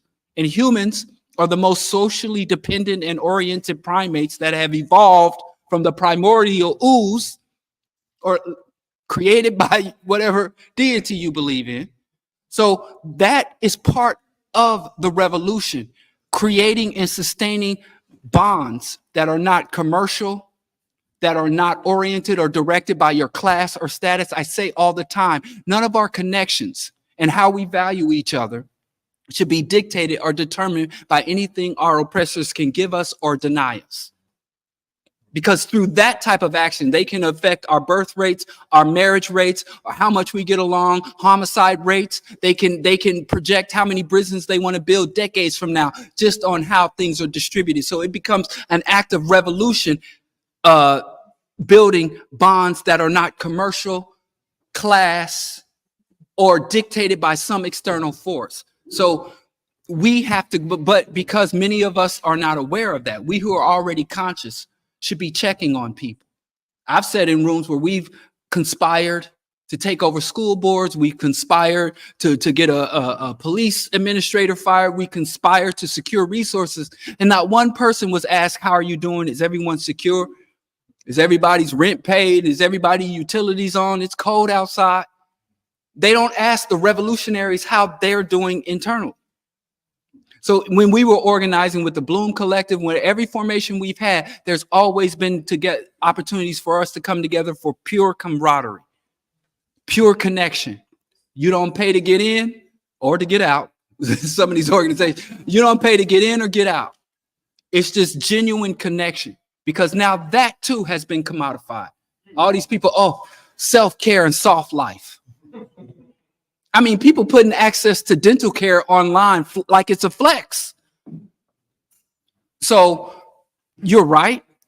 Don't feel bad that you think this is a concern or a problem, because it absolutely is, and it is deliberate and direct, and it does hamper our other political stuff. You can't say you're a revolutionary and you don't know your neighbors. Your kids can't walk up the block and back. But you're going to liberate a bunch of disconnected, distrustful, insecure strangers? So I really appreciate you bringing that up, because it is something that should come up and be dealt with in every gathering. Yeah. So And I would just say sometimes we assume people are kind of like in the same place that we are. And I feel like a lot of us when we get it, we're not necessarily newbies, but who knows? And one thing I'll say, like, I'm relatively new to Baltimore, so like I've been putting my feelings out, trying to like build community with other like-minded people, because folks that I know, they're like kind of sweet, but they only are seeing one way to do things. And it's like, even if I present information, they're like, yeah, that's cute, but this and that. So I just think it's like really important that we just continue to build on a deep level. And this is a big deal to me, because actually this is like, I don't know, more grand than a lot of hip hop shows right now. They can't even get 10 people to get in a room. You know what I mean? So they're just having to cancel different events. So I feel like this is pretty dope, like the number of people in the room. Yeah. I agree. And just to shout out, just to add to that, the almost 900 people on the live is 900. So thanks to all, to all of everybody. So yeah, you're right. Yeah, I agree. And they can't actually get people that follow them into They're in the room. Yeah.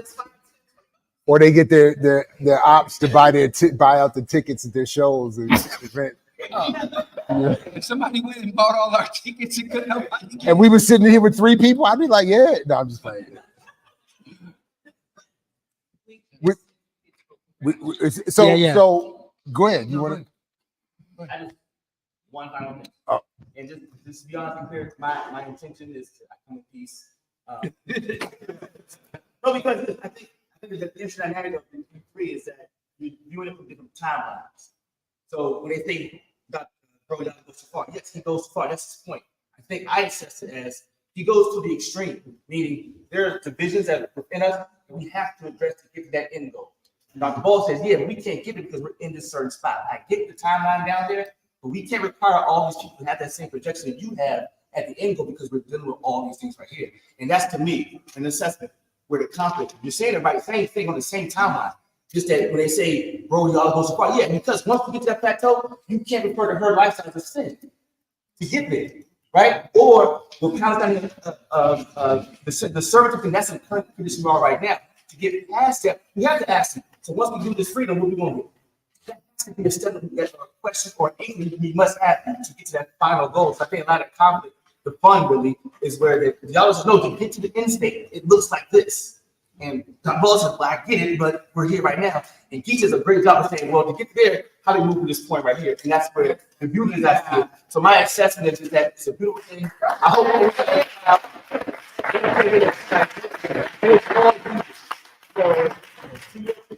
the fact they have this, I hope they come back soon. We go to the spot, but that's my final word. Is that we're all saying the same thing. Look at the timelines.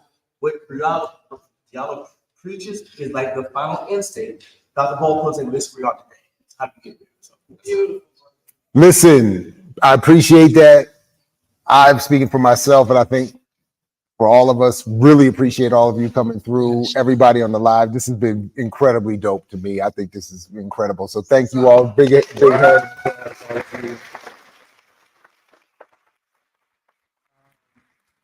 And if we're cool, we'll wrap it by saying, as we always do, peace if you're willing to fight for it, like Fred Hampton used to say. In Spanish. As we wrap up. Great Diallo. Don't we have we're supposed to be going somewhere to get something to eat? Shout out. And please. Baba Dennis is in the building over there. Can you tell him the spot? We only can fit how many?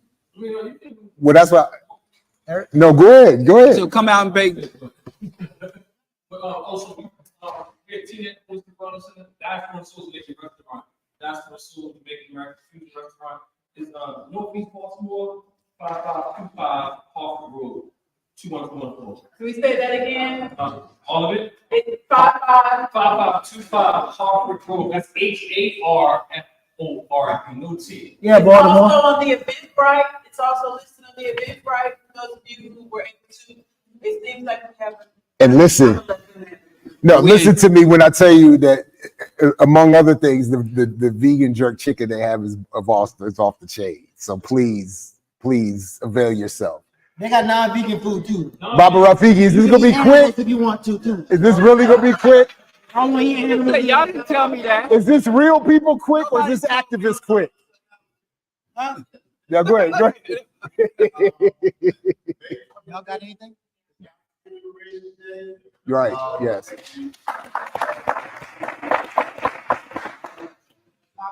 I said Lafayette Square Park. And it starts at 12 noon and it goes to 6. And we really would like to see everybody show up, but don't come by yourself. Bring your family, bring your children, bring your mind, and we're going to talk about the struggle for revolution. And Diallo, you find I do too if you're around. We'll even give you a mic. So everybody that's African Liberation Day, May 25th. Liberation Day involves the longest running continuous African What you want to do for? in the United States. So it's really important that No, but we got it. build it and please come out and join us. All right. Let me wrap it. All right. Thank you, everybody. Let me, for at least for the stream, peace if you're willing to fight for it, like Fred Hampton used to say. And we'll catch you next time here on Earn Your Liberation. Thank you again, everybody, for coming out. Peace. Peace, everybody. Peace.